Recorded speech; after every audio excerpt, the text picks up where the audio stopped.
जय हिंद। कैसे हैं आप सभी लोग? उम्मीद करता हूँ सभी बहुत ही बढ़िया होंगे।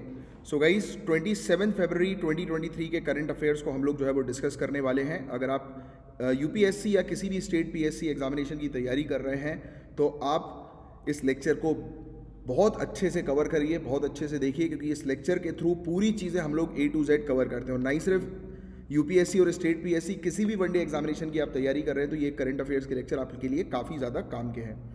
लेक्चर को स्टार्ट करने से पहले मैं आप लोग को बता देता हूँ कि आप लोग जो है वो हमारी पीडीएफ को जो है वो डाउनलोड कर सकते हैं। Jha sir academy for IAS जो हमारा ये है टेलीग्राम चैनल, जिसकी लिंक आपको डिस्क्रिप्शन पर जो है वो मिल जाएगी, तो वहाँ से जो है वो आप डाउनलोड कर सकते हैं। और ये पूरे टॉपिक्स हैं जो आज हम लोग एक एक करके कवर करने वाले हैं। तो टॉपिक्स के बारे में मैं आपको बता देता हूँ। जैसे कि स्पेन ने एक मेंस्ट्रुअल लीव जो है वो इंट्रोड्यूस कर दी है। तो अब स्पेन के अंदर जो भी महिला मेंस्ट्रुएशन से गुजरती हैं तो उनके लिए अब कानूनी तौर पर उनको छुट्टी दी जाएगी।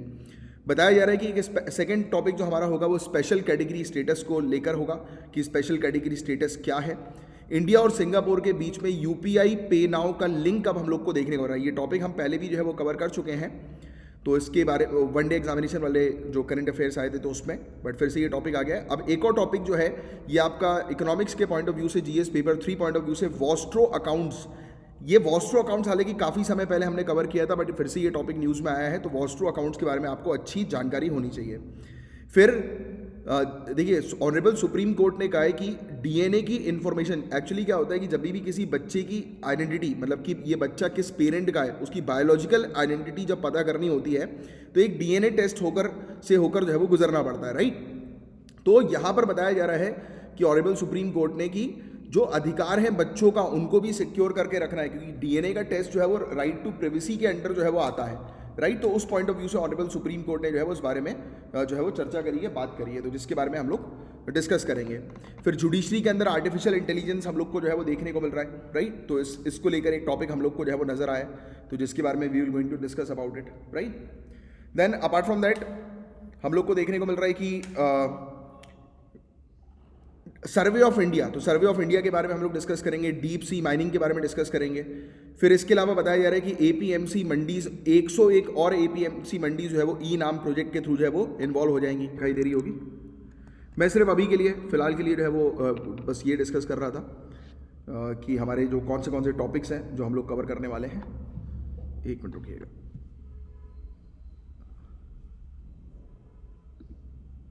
ऑलराइट, सो पीएम मोदी ने उद्घाटन किया है बरीसू कन्नड़ दीन दिमावा कल्चरल फेस्टिवल का न्यू दिल्ली के अंदर, तो इसके बारे में हम लोग चर्चा करेंगे।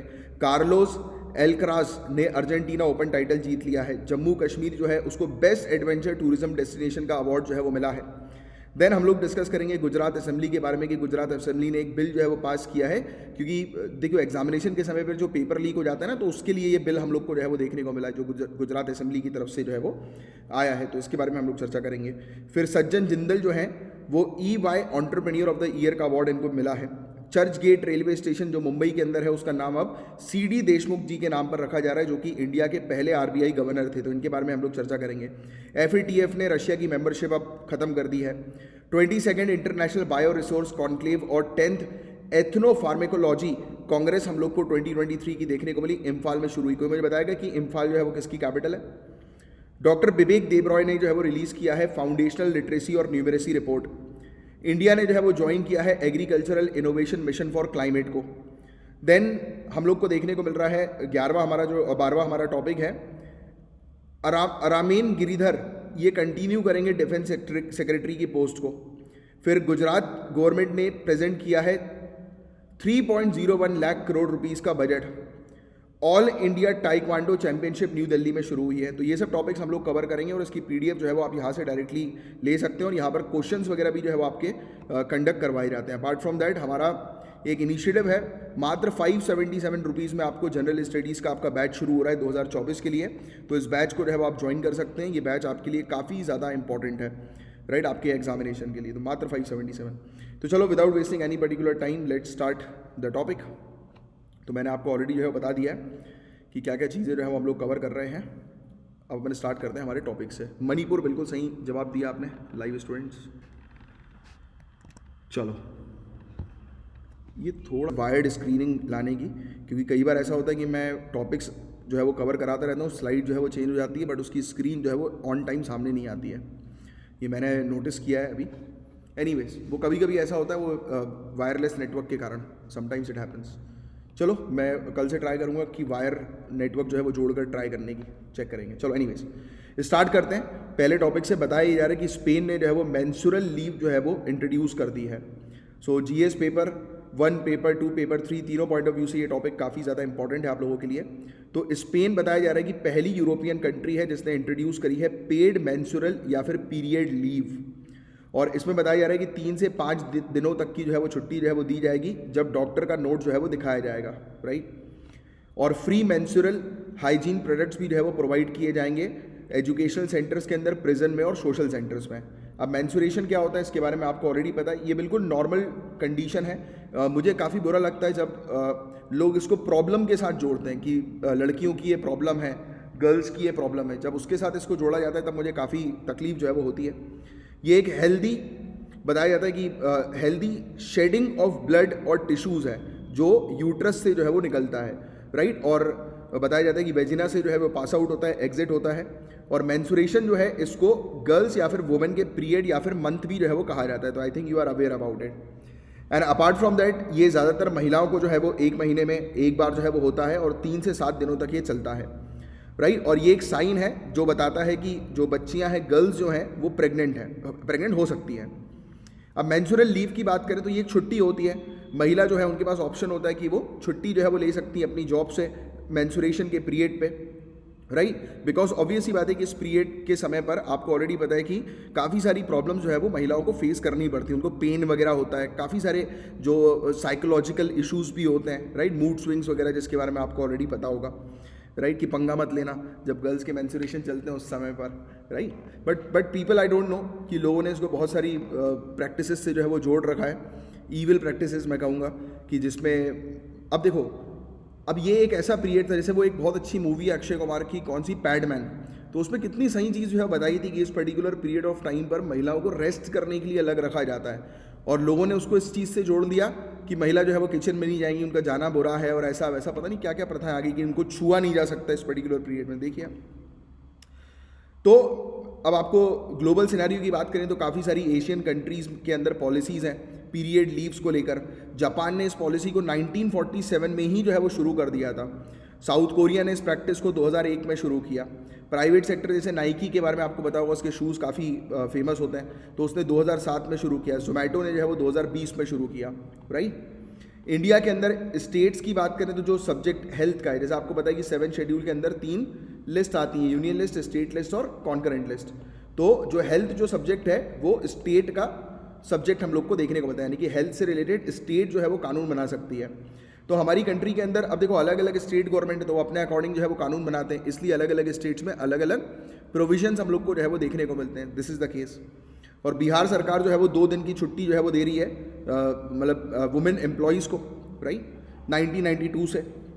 अब काफ़ी सारे लोग जो फेवर करते हैं, राइट, पेड मेंस्ट्रुअल लीव को, तो उनके बारे में हम बात करें तो ऑब्वियस ही बात है कि वुमेन इस समय बहुत सारे कॉम्प्लिकेशंस फेस कर रही होती हैं, हेल्थ कॉम्प्लिकेशंस, क्रैम्स होता है, बैक पेन होता है, मसल पेन होता है, ब्लोटिंग होती है, सर दुखता है, नोजिया होता है, और एक डिस्मेनोरिया का मतलब ये होता है कि पेनफुल मेंस्ट्रुएशन होता होगा, यानी कि जो ब्लीडिंग होती है वो काफ़ी ज़्यादा पेनफुल होती है, राइट। इंडिया के अंदर लैक ऑफ इन्फॉर्मेशन, यानी कि इन्फॉर्मेशन की कमी और एक्सेस टू सैनिटरी प्रोडक्ट्स, जो ये ऐसी चीज़ें हम लोग को जो है वो देखने को मिलती हैं, मतलब इन्फॉर्मेशन नहीं होती, सैनिटरी प्रोडक्ट का एक्सेस नहीं होता, इसके कारण काफ़ी सारी बच्चियां जो है वो उनको स्कूल छोड़कर जो है वो जाना पड़ता है। एक और एक इशू हम लोग को ज़्यादा देखने को मिलता है, जैसे कि मैटरनिटी लीव है, तो मेंस्ट्रुअल लीव को भी जो है वो जेंडर इक्वलिटी के लिए प्रमोट करना ज़रूरी है, राइट। जैसे मैटरनिटी लीव होती है ना, हम लोग को देखने को मिलता है कि एक महिला जब मदर बनती है तो उनको पेड लीव जो है वो दी जाती है, तो वैसे ही मेंस्ट्रुअल लीव भी जो है वो होना चाहिए, ये जेंडर इक्वलिटी को प्रमोट करेगा। फिर according to public interest litigation, एक PIL जो है वो फाइल हुई थी ऑनरेबल सुप्रीम कोर्ट के पास, उसके थ्रू कहा गया कि आर्टिकल 14 जो राइट टू इक्वलिटी का है, इसका उल्लंघन जो है वो हो रहा है कुछ स्टेट्स में, क्योंकि कुछ स्टेट्स मेंस्ट्रुअल लीव प्रोवाइड करा रही हैं, कुछ स्टेट्स नहीं प्रोवाइड करा रही हैं। फिर इसके अगेंस्ट लोग जो है वो क्या कहते हैं, अब ये वाली चीज़ भी आपको पता होना चाहिए कि कुछ मेन और कुछ वुमेन, उन्होंने कहा है कि ये एक डिस्क्रिमिनेटरी मेजर है, ये पोर्ट्रे करेगा कि मेन से कम एबल है महिला, यानी कि महिला जो है वो प्रोडक्टिव नहीं है वर्क फील्ड में मेन के कंपैरिजन में। और जब क्वेश्चन आता है वुमेन के वर्क की एफिशिएंसी को लेकर, तो ये भी कहा जाता है कि इस समय जो है महिलाओं को महिला ढंग से काम नहीं कर पाएंगी। दैट मीन्स कि महिला कुछ केसेस में जो है वो जो मर्द हैं मेल्स जो है उनसे कम है, तो ऐसी चीज़ें भी कही जाती है। अब बात करें हम लोग सेरेना विलियम्स की, इन्होंने एक मेजर टूर्नामेंट जो है वो जीता था जब वो प्रेग्नेंट थी, और ये दिखाता है कि महिला जो है उनको किसी प्रकार के स्पेशल ट्रीटमेंट की आवश्यकता नहीं है, फिर क्यों ये ट्रीटमेंट दिया जा रहा है। तो इसके विरुद्ध जो है वो काफ़ी सारे लोग ऐसी बातें करते हैं, राइट। और इवन काफ़ी सारे प्लेसेस में जहाँ पर ये पॉलिसीज़ इस प्रकार की हम लोग को देखने को मिलती हैं, वहाँ पर काफ़ी सारी महिला जो है वो कंफर्टेबल भी नहीं होती हैं, राइट। अब देखो कुछ जगह पर पॉलिसीज़ हैं, कुछ जगह पर नहीं है, तो एक इशूज़ है ही।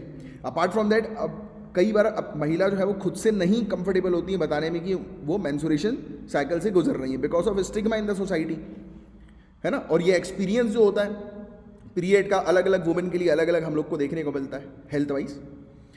और फिर अगर आप पेड लीव्स को मैंडेटरी कर दोगे तो ये डिस्करेज करेगा कि महिलाओं को लोग हायर नहीं करेंगे, एम्प्लॉयर हायर नहीं करेंगे। और एक स्टडी भी सामने आई थी जिसमें बताया गया था कि 1 मिलियन महिला से भी ज़्यादा महिलाओं की जॉब जो है वो चली गई इंडिया के अंदर 2018-2019 में 10 मेजर सेक्टर्स के अंदर, क्योंकि वहाँ पर मैटरनिटी बेनिफिट अमेंडमेंट एक्ट 2016 लाया गया था, राइट। तो ये एक चीज़ हम लोग को जो है वो देखने को मिली।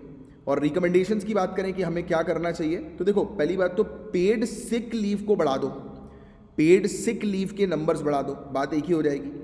और इनकरेज करो वर्क फ्रॉम होम पॉलिसीज़ की, चलो कोई बात नहीं, आप यहाँ पर ऑफिस में नहीं आ पा रहे हो, कंफर्टेबल नहीं हो ऑफिस में आने के लिए, तो आप घर बैठकर भी जो है वो ऑपरेशन कर सकते हो, काम कर सकते हो। फोकस जो होना चाहिए वो मेंस्ट्रुएशन को नॉर्मलाइज करने के ऊपर होना चाहिए और इंश्योर करना चाहिए कि इफेक्टिव मेंस्ट्रुअल हाइजीन मैनेजमेंट जो है वो कंडक्ट किया जाए, दिया जाए स्टेट के द्वारा। तो ये एक अच्छा टॉपिक था जिसके बारे में मैं उम्मीद करता हूँ पूरी चीज़ आपको अच्छे से क्रिस्टल क्लियर समझ में आ गई होगी। अब हम आगे बढ़ते हैं, ये टॉपिक आपके लिए काफ़ी ज़्यादा इंपॉर्टेंट है, specially GS paper 2 point of view से। स्पेशल कैटेगरी स्टेटस, क्योंकि काफ़ी सारी स्टेट्स जो हैं उनको स्पेशल कैटेगरी स्टेटस के दायरे में जो है वो रखा जाता है। I think you are aware about it. So केंद्र सरकार जो है, अब ये कहा जा रहा है कि केंद्र सरकार अब किसी भी नई स्टेट को, केंद्र सरकार किसी भी नई स्टेट को स्पेशल कैटेगरी स्टेटस का दर्जा नहीं देगी। तो अब सवाल ये उठता है कि ये स्पेशल कैटेगरी स्टेटस आखिर है क्या। तो स्पेशल कैटेगरी स्टेटस का क्लासिफिकेशन दिया जाता है केंद्र के द्वारा। उस पर्टिकुलर स्टेट के अंदर किसी प्रकार की ज्योग्राफिकल या सोशियो इकोनॉमिक डिसएडवांटेज, यानी कि कोई पर्टिकुलर स्टेट कोई पिछड़ा है या ज्योग्राफी के कारण, यानी कि आप ये कह सकते हो कि जैसे होता है ना कि नॉर्थ ईस्टर्न एरिया की अगर हम बात करें तो वहाँ पर टेरेन जो है वो अच्छा नहीं है।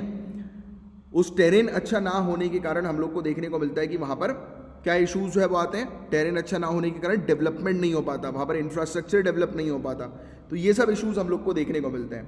एंड ये जो क्लासिफिकेशन है ये किस के रिकमेंडेशन के आधार पर जो है वो किया गया था, 5th फाइनेंस कमीशन 1969। तो 5th फाइनेंस कमीशन 1969 के रिकमेंडेशन के आधार पर ये किया गया था, जिसमें गार्डगिल फार्मूला भी जो है वो इन्वॉल्व है। तो कभी कभी डायरेक्ट क्वेश्चन आ सकता है कि गार्डगिल फार्मूला बताइए किससे रिलेटेड है। तो किसी स्टेट को स्पेशल कैटेगरी स्टेटस प्रोवाइड कराने के लिए गार्डगिल फार्मूला को देखा जाता है। तो क्या कहता है गार्डगिल फार्मूला, तो गार्डगिल फार्मूला पहली चीज़ तो ये कहता है कि अगर कोई स्टेट हिली टेरेन में है, यानी कि पहाड़ी इलाके में है, फिर वो बोलता है किसी स्टेट के अंदर कम आबादी है, कम पॉपुलेशन है, या फिर अच्छा खासा ट्राइबल पॉपुलेशन का शेयर है, अगर कोई स्टेट बॉर्डर एरियाज पर है, अगर किसी स्टेट के अंदर इंफ्रास्ट्रक्चर या इकोनॉमिक बैकवर्डनेस है, यानी कि आर्थिक तौर से वो स्टेट पिछड़ा है, कि उस स्टेट के पास पर्याप्त फाइनेंस नहीं है, पर्याप्त रेवेन्यू नहीं जनरेट हो रहा, तो ऐसी पर्टिकुलर स्टेट को स्पेशल कैटेगरी स्टेटस का दर्जा दिया जाना चाहिए और उस पर केंद्र जो है वो उनको हेल्प करे। अच्छा, मैं आपको एक और चीज़ बता दूं कि नेशनल डेवलपमेंट काउंसिल, आपको पता होगा जब प्लानिंग कमीशन बनी थी उसके कुछ समय बाद नेशनल डेवलपमेंट काउंसिल को जो है वो तैयार किया गया था, बनाया गया था। उसको ये टास्क सौंपा गया था कि वो आइडेंटिफाई करे ऐसे पिछड़े राज्यों को और उनको जो है वो स्पेशल कैटेगरी स्टेटस प्रोवाइड कराए। 11 राज्यों की बात करें, अरुणाचल प्रदेश, आसाम, हिमाचल प्रदेश, जम्मू कश्मीर, मणिपुर, मेघालय, मिजोरम, नागालैंड, सिक्किम, त्रिपुरा, उत्तराखंड, तो इनको स्पेशल कैटेगरी स्टेटस ग्रांट किया गया है। फिर 14th फाइनेंस कमीशन के रिकमेंडेशन के आधार पर स्पेशल कैटेगरी स्टेटस को हटाने की बात की गई। अब ये चीज़ आपके लिए बहुत ज़्यादा काम की है। अब 14th फाइनेंस कमीशन ने कहा है कि स्पेशल कैटेगरी स्टेटस का दर्जा जो है वो हटा दो। अब किसी भी पर्टिकुलर स्टेट को स्पेशल कैटेगरी स्टेट्स की कैटेगरी में मत डालो, राइट। 14th फाइनेंस कमीशन ने ये चीज़ सजेस्ट करी और ये भी कहा कि स्टेट्स का जो सेंटर जो है, सेंटर और स्टेट्स के बीच में जो टैक्स का जो शेयर होता है उसको बढ़ा दो 32% से 42% कर दो, बट अब किसी भी स्टेट को स्पेशल कैटेगरी स्टेटस मत दो। तो ये 14th फाइनेंस कमीशन ने कहा है, ये चीज़ आपको बिल्कुल क्रिस्टल क्लियर तरीके से पता होनी चाहिए। अच्छा, स्पेशल कैटेगरी स्टेटस और स्पेशल स्टेटस, इसमें क्या डिफरेंस है? तो देखो, कॉन्स्टिट्यूशन ने क्या प्रोवाइड किया है? Special status. कॉन्स्टिट्यूशन ने स्पेशल स्टेटस की बात करी है, तो क्वेश्चन आएगा क्या स्पेशल कैटेगरी स्टेटस के बारे में कॉन्स्टिट्यूशन में जिक्र किया गया है? तो नहीं, स्पेशल स्टेटस के बारे में कॉन्स्टिट्यूशन के अंदर जिक्र किया गया है। ये कहा है कि किसी भी स्टेट को आप स्पेशल स्टेटस का दर्जा तभी दोगे जब एक कानून पास होगा कम से कम 2/3 मेजॉरिटी से। तो 2/3 मेजॉरिटी से जब दोनों हाउस ऑफ पार्लियामेंट में, लोकसभा राज्यसभा दोनों में जब कानून पास होगा, बिल पास होगा, तब स्पेशल कैटेगरी स्टेटस जो है वो दिया जाएगा नेशनल डेवलपमेंट काउंसिल के तौर पर, राइट। स्पेशल स्टेटस जो है वो दिया जाएगा उस स्टेट को, और नेशनल डेवलपमेंट काउंसिल जो है वो स्पेशल कैटेगरी स्टेटस जो है वो ग्रांट करेगी, जो कि एक एडमिनिस्ट्रेटिव बॉडी है सरकार की। तो कॉन्स्टिट्यूशन के अंदर स्पेशल स्टेटस का जिक्र है कि किसी भी स्टेट को स्पेशल स्टेटस का दर्जा देना है तो वो एक कानून के थ्रू दिया जाएगा, और वो बेसिकली बिल जो होना चाहिए वो 2/3 मेजॉरिटी से पास होना चाहिए दोनों हाउस ऑफ पार्लियामेंट में। तो ये फैक्ट आप ध्यान में रखिएगा। एग्जाम्पल के तौर पर जम्मू एंड कश्मीर को स्पेशल स्टेटस का दर्जा आर्टिकल 370 के थ्रू प्राप्त था, और स्पेशल कैटेगरी स्टेटस का दर्जा भी दिया गया था।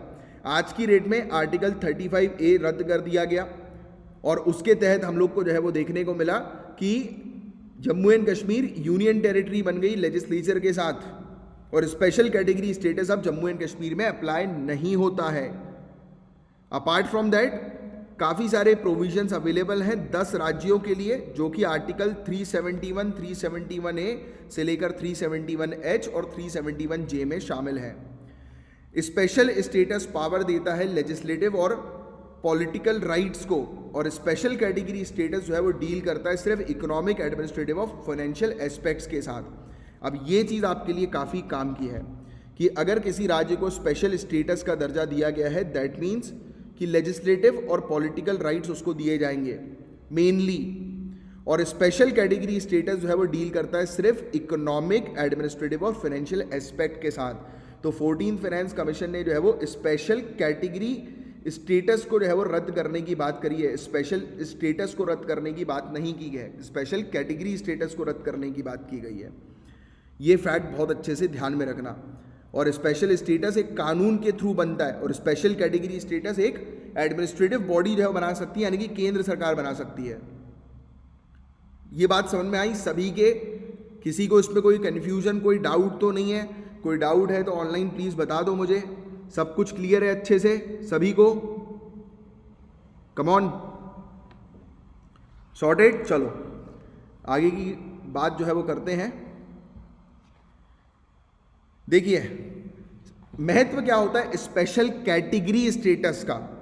तो केंद्र सरकार 90% फंड प्रोवाइड कराती है सेंट्रली स्पॉन्सर्ड स्कीम में स्पेशल कैटेगरी स्टेटस स्टेट्स को। जैसे कि जनरल केस में हम लोग को देखने को मिलता है कि 60% या 75% जो है वो दूसरे राज्यों को फंड दिया जाता है। स्पेशल कैटेगरी स्टेटस वाले जो राज्य होते हैं उनको 90% तक फंड जो है वो दिया जाता है। बात समझ रहे हो? 90% तक। अपार्ट फ्रॉम दैट जो भी पैसा जो खर्च नहीं किया जाता वो लैप्स नहीं होता, उसको कैरी फॉरवर्ड कर दिया जाता है। यानी कि उस स्टेट के लिए पर्टिकुलरली केंद्र पैसा भेज देती है, और वो स्टेट यूज़ अगर नहीं कर रही है तो नेक्स्ट ईयर में वो पैसा जो है वो कैरी फॉरवर्ड हो जाएगा, वो लैप्स नहीं होगा। तो ये फैक्ट आपको बहुत अच्छे से क्रिस्टल क्लियर तरीके से जो है वो पता होना चाहिए। एंड अच्छा खासा कंसेशन जो है वो प्रोवाइड किया जाता है स्टेट्स को एक्साइज और कस्टम ड्यूटीज़ में, इनकम टैक्स में और कॉर्पोरेट टैक्स में। इवन सेंट्रल फंड्स उन स्टेट्स को जल्दी मिल जाते हैं, प्रेफरेंशियल ट्रीटमेंट दिया जाता है उन स्टेट्स को जो स्पेशल कैटेगरी स्टेटस वाले स्टेट होते हैं। कंसेशन एक्साइज ड्यूटी में भी उनको दे दी जाती है इन्वेस्टमेंट्स अट्रैक्ट करने के लिए इंडस्ट्रीज के, कि इंडस्ट्रीज वहां पर सेटअप हो। 30% केंद्र का ग्रॉस बजट जो है वो स्पेशल कैटेगरी स्टेटस को जाता है, मतलब केंद्र अच्छा खासा पैसा जो है वो स्पेशल कैटेगरी स्टेटस को देती है। स्टेट जो है वो डेट स्वैपिंग और डेट रिलीफ स्कीम का भी बेनिफिट ले सकती हैं। अब ये क्या है डेट स्वैपिंग, मतलब राज्य का कर्जा केंद्र के सर चढ़ा दिया जाता है। राज्य के अंदर जो भी प्रॉब्लम्स चल रही हैं उसको केंद्र रिजॉल्व करेगी। तो ऐसी चीजें हम लोग को इन स्टेट्स के लिए देखने को मिल जाती है। अब देखो स्पेशल कैटेगरी स्टेटस के कारण आपको साफ साफ एक ही चीज समझ में आ रही है कि ज्यादा पैसा जो है वो इन स्टेट्स को दिया जा रहा है, करेक्ट। तो इसी चीज के चलते हमें देखने को मिलता है कि एडिशनल इकोनॉमिक बर्डन जो है वो केंद्र सरकार के ऊपर आ जाता है स्पेशल कैटेगरी स्टेटस के थ्रू, और ये सेंटर और स्टेट के फाइनेंशियल रिलेशन को भी हार्म करता है, क्योंकि कुछ स्टेट्स को आप बेनिफिट दे रहे हो, कुछ को नहीं दे रहे हो, और केंद्र के पास ये पावर है तो ऑब्वियस सी बात है स्पेशल कैटेगरी स्टेटस वो उन्हीं स्टेट्स को देंगे जो स्टेट जो हैं जिन स्टेट्स में उनकी सरकार है, राइट, सेम सरकार वाली। तो ऐसी चीजें होती है ना पॉलिटिकली, तो ये चीज भी आपको समझना बहुत ज्यादा जरूरी है। तो ये था एक टॉपिक जिसके बारे में एक आपको आइडिया होना चाहिए। मैं उम्मीद करता हूँ पूरी चीज़ आपको अच्छे से क्रिस्टल क्लियर समझ में आ गई होगी, किसी को कोई डाउट तो नहीं, क्लियर सब कुछ, आगे बढ़ सकता हूँ मैं। चलो आगे की बात करते हैं। इंडिया सिंगापुर यूपीआई पे नाउ लिंकेज की यहाँ पर बात हो रही है। इंडिया सिंगापुर यूपीआई पे नाउ लिंकेज, तो इसके बारे में पहले भी हम लोग चर्चा कर चुके हैं। इंडिया का पेमेंट सिस्टम यूपीआई, जिसके बारे में आपको ऑलरेडी पता है, और सेम वैसा ही जैसा हमारे यहाँ यूपीआई ना सिंगापुर के अंदर पे नाउ है, तो अब इन दोनों को आपस में इंटीग्रेट किया जा रहा है जिससे कि दोनों कंट्रीज में रेमिटेंसेस फास्ट होंगे। दोनों कंट्रीज में रहने वाले जो सिटीजन्स हैं, यानी कि जो सिंगापुर में इंडियंस रह रहे हैं और इंडिया के अंदर सिंगापुरियन रह रहे हैं, तो वो आसानी से जो है वो पेमेंट कर सकेंगे, आसानी से वो पेमेंट भेज भी सकेंगे। उनको अब ज़्यादा ट्रांसफ़र कॉस्ट नहीं लगेगा, क्योंकि आपको पता है कि पैसा जो होता है लीगली, एक हवाला की बात नहीं कर रहा मैं, पैसा लीगली एक जगह से दूसरी जगह पर भेजने के लिए you have to pay a percentage, a commission to the bank, right, और वो बहुत ह्यूज रहता है। और यूपीआई के कारण ये ईजी भी हो जाएगा, उनको दूसरे बैंक में स्विच करने की आवश्यकता नहीं है, अपने खुद के बैंकिंग सिस्टम के थ्रू वो पेमेंट ट्रांसफ़र जो है वो अपना कर सकेंगे सिटीजन्स। यूपीआई इंडिया की mobile based fast payment system है, आपको ऑलरेडी पता है, आप लोग यूज़ करते हो यूपीआई का उपयोग आप लोग करते हो, एंड इससे हेल्प ये मिलेगी कि राउंड द क्लॉक 24/7 पेमेंट जो है वो किए जा सकेंगे इंस्टेंटली वर्चुअल पेमेंट एड्रेस के माध्यम से। यूपीआई सपोर्ट करता है दोनों ही पर्सन टू पर्सन और पर्सन टू मर्चेंट पेमेंट्स को। जैसे कि आप अपने फ्रेंड को पेमेंट भेजते हो तो उसके पास भी नंबर के थ्रू पेमेंट चला जाता है, आप क्यूआर कोड स्कैन करते हो तो रिटेलर्स के पास भी जो है वो पेमेंट चला जाता है। पे नाउ जो है वो भी एक फास्ट पेमेंट सिस्टम है सिंगापुर का, राइट, ये भी सेम वैसे ही ऑपरेट करता है जैसे कि यूपीआई ऑपरेट करता है। अब ये पेमेंट सिस्टम को जो लिंक किया है उसका क्या महत्व है, तो क्रॉस बॉर्डर रिटेल पेमेंट जो है वो जनरली लेस ट्रांसपेरेंट होते हैं, बहुत महंगे होते हैं डोमेस्टिक ट्रांजैक्शन के कंपैरिजन में, और यूपीआई पे नाउ का जो मर्जर हुआ है, लिंक हुआ है, तो ये एक सिग्निफिकेंट, एक इम्पॉर्टेंट माइलस्टोन है, राइट, जिस माइलस्टोन के जरिए हम लोग को देखने को मिलेगा कि क्रॉस बॉर्डर पेमेंट के जो इंफ्रास्ट्रक्चर है उसको डेवलप जो है वो किया जा रहा है, और G20 के फाइनेंशियल इंक्लूजन जो प्रायोरिटीज़ जो हैं क्रॉस बॉर्डर पेमेंट की, उसके साथ ये अलाइन कर रहा है। अपार्ट फ्रॉम दैट यूपीआई पे नाउ लिंकेजेस जो हम लोग को देखने को मिलते हैं, इसके कारण यूज़र्स जो होंगे टू फास्ट पेमेंट सिस्टम, यानी कि यूपीआई और पे नाउ के जो यूज़र्स जो होंगे वो ट्रांजैक्शन कर सकेंगे बिना कोई दूसरे पेमेंट का इस्तेमाल किए या बिना कोई दूसरे पेमेंट को इंस्टॉल किए, पेमेंट सिस्टम को इंस्टॉल किए। इंडियन डायस्पोरा जो सिंगापुर में है, स्पेशली माइग्रेंट वर्कर्स और स्टूडेंट्स, उनको हेल्प मिलेगी, राइट, और बताया जा रहा है कि लो कॉस्ट में मनी ट्रांसफ़र जो है वो उनका हो जाएगा, तो ये एक चीज़ है। अब यूपीआई और एनपीसीआई के बारे में बात करते हैं। एनपीसीआई यानी कि national payment corporation of India. तो यूपीआई जो है उस तो आप जानते हैं, आप यूज़ कर रहे हैं यूपीआई को, यानी कि एक ही पर्टिकुलर डिवाइस पे आप मल्टीपल बैंक अकाउंट्स को यूज़ कर सकते हो, लिंक कर सकते हो अपने, है ना। और मल्टीपल किसी के भी बैंक अकाउंट में जो है आप पैसा ट्रांसफ़र कर सकते हो क्विकली, इंस्टेंटली, और इसको NPCI ने 2016 में डेवलप किया था। NPCI यानी कि national payment corporation of India, ये एक अम्ब्रेला ऑर्गेनाइजेशन है जो कि बेसिकली ऑपरेट करती है रिटेल पेमेंट्स को और सेटलमेंट सिस्टम को इंडिया के अंदर। इसको इस्टेब्लिश RBI ने किया था और इंडिया बैंक्स एसोसिएशन ने किया था 2008 में payment and settlement system act 2007 के थ्रू, राइट। और इसको जो है वो as a not for profit company के तौर पर शामिल किया गया था सेक्शन 25 जो कंपनीज एक्ट 1956 का है उसके तहत, और आज की डेट में सेक्शन 8 कंपनीज एक्ट 2013 का जो है उसके तहत जो है वो इसको as a not for profit company के तौर पर शामिल किया गया है। तो ये है एक पूरा ओवरऑल टॉपिक। उम्मीद करता हूँ पूरी चीज़ आपको अच्छे से क्रिस्टल क्लियर समझ में आई होगी। किसी को कोई डाउट हो तो पूछ लो, सब कुछ क्लियर? हाँ ठीक है। अब पढ़ लो बस कि डोमेस्टिक बैंक जो है it use it to provide international banking service to their client who have global banking needs। भाई मेरे क्लाइंट अगर, जैसे मैं अमेरिका का बैंक हूँ, आप जो है वो इंडिया के बैंक है, मेरे क्लाइंट जो है वो अगर इंडिया में है तो मैं उनको सर्विस आसानी से दे पाऊंगा, उनको भटकने की ज़रूरत नहीं पड़ेगी पैसे निकालने के लिए, समझे? ये बहुत इंपॉर्टेंट टॉपिक था, इसलिए थोड़ा सा इस टॉपिक में टाइम लिया। कई बार स्टूडेंट हड़बड़ी करते हैं कि स्लो क्यों पढ़ा रहे हो। कभी कभी स्लो चलना पड़ता है, स्लोली चलोगे तब रेस जीतोगे। जल्दी जितनी जल्दी पढ़ोगे उतनी जल्दी भूलोगे। फटाफट नहीं, आराम से। पिक्चर क्या 2x की स्पीड में देखते हो? मैंने देखा लोगों को, ये लोग थिएटर में पिक्चर आराम से देखते हैं, उनको उसमें कोई प्रॉब्लम नहीं है, बट पढ़ाई के ऑनलाइन लेक्चर्स होते हैं वो 2x में देखते हैं। बेटा 2x में जब आएगा ना दिमाग में तो 2x से ही निकल जाएगा। वो गलती कभी मत करना, वो गलती कभी मत करना। सर आपको भी फायदा होगा, मैं तो फायदे के लिए बना हूं, मैं बिना फायदे के काम ही नहीं करता और किसी को नहीं करना चाहिए बिना फायदे के काम। क्यों करें बिना फायदे का काम? फायदा सिर्फ मॉनिटरी नहीं होता, सबसे बड़ा फायदा दुआ होती है जो मुझे आप लोगों ने दी थी, जिसके कारण से मेरा पेन खत्म हो गया। वो मैं हमेशा याद रखता हूँ और बताता हूँ लोगों को। आपके भैया भी आसानी से ट्रांसफ़र कर सकते हैं। तो यूके के साथ थोड़ा ना हुआ यार, रशिया, हाँ यूके के साथ भी है हमारा, बट वॉस्ट्रो अकाउंट शायद नहीं है। अब यूके की बैंक के ऊपर डिपेंड करेगा, देखना पड़ेगा किस बैंक ने किया हुआ है।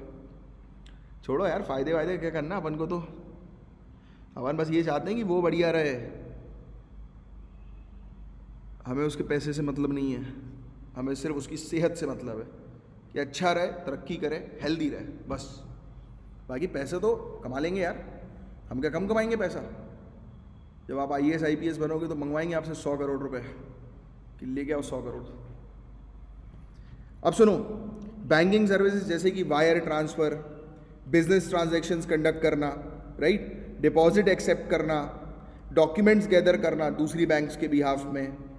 डोमेस्टिक बैंक जो है उनको भी काफ़ी फ़ायदा जो है वो मिलेगा फॉरेन फाइनेंशियल मार्केट का, राइट। इंटरनेशनल क्लाइंट्स को ये सर्व कर सकेंगे बिना फिजिकली प्रेजेंट हुए भी अब्रॉड। तो ये सब चीज़ें, 3 इम्पॉर्टेंट कंपोनेंट होते हैं ये वॉस्ट्रो अकाउंट के।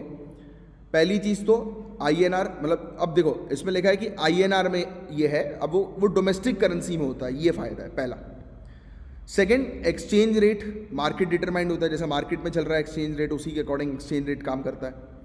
और सेटलमेंट भी जो होगा वो रुपीज़ में हो जाएगा। तो ये सी चीज़ हम लोग को बढ़िया देखने को मिलती है, यानी कि डोमेस्टिक करेंसी में हो जाएगा सेटलमेंट। अब एक नॉस्ट्रो अकाउंट भी होता है, हमने बात करी नॉस्ट्रो अकाउंट, वॉस्ट्रो अकाउंट तो समझ में आ गया। अब नॉस्ट्रो अकाउंट क्या है ये भी समझ लो। Ours and yours. Nostro account is said to be a record of deposit held by a bank with a foreign bank in currency of country holding the fund. Vostro account is one that is again managed by corresponding bank on another bank's behalf.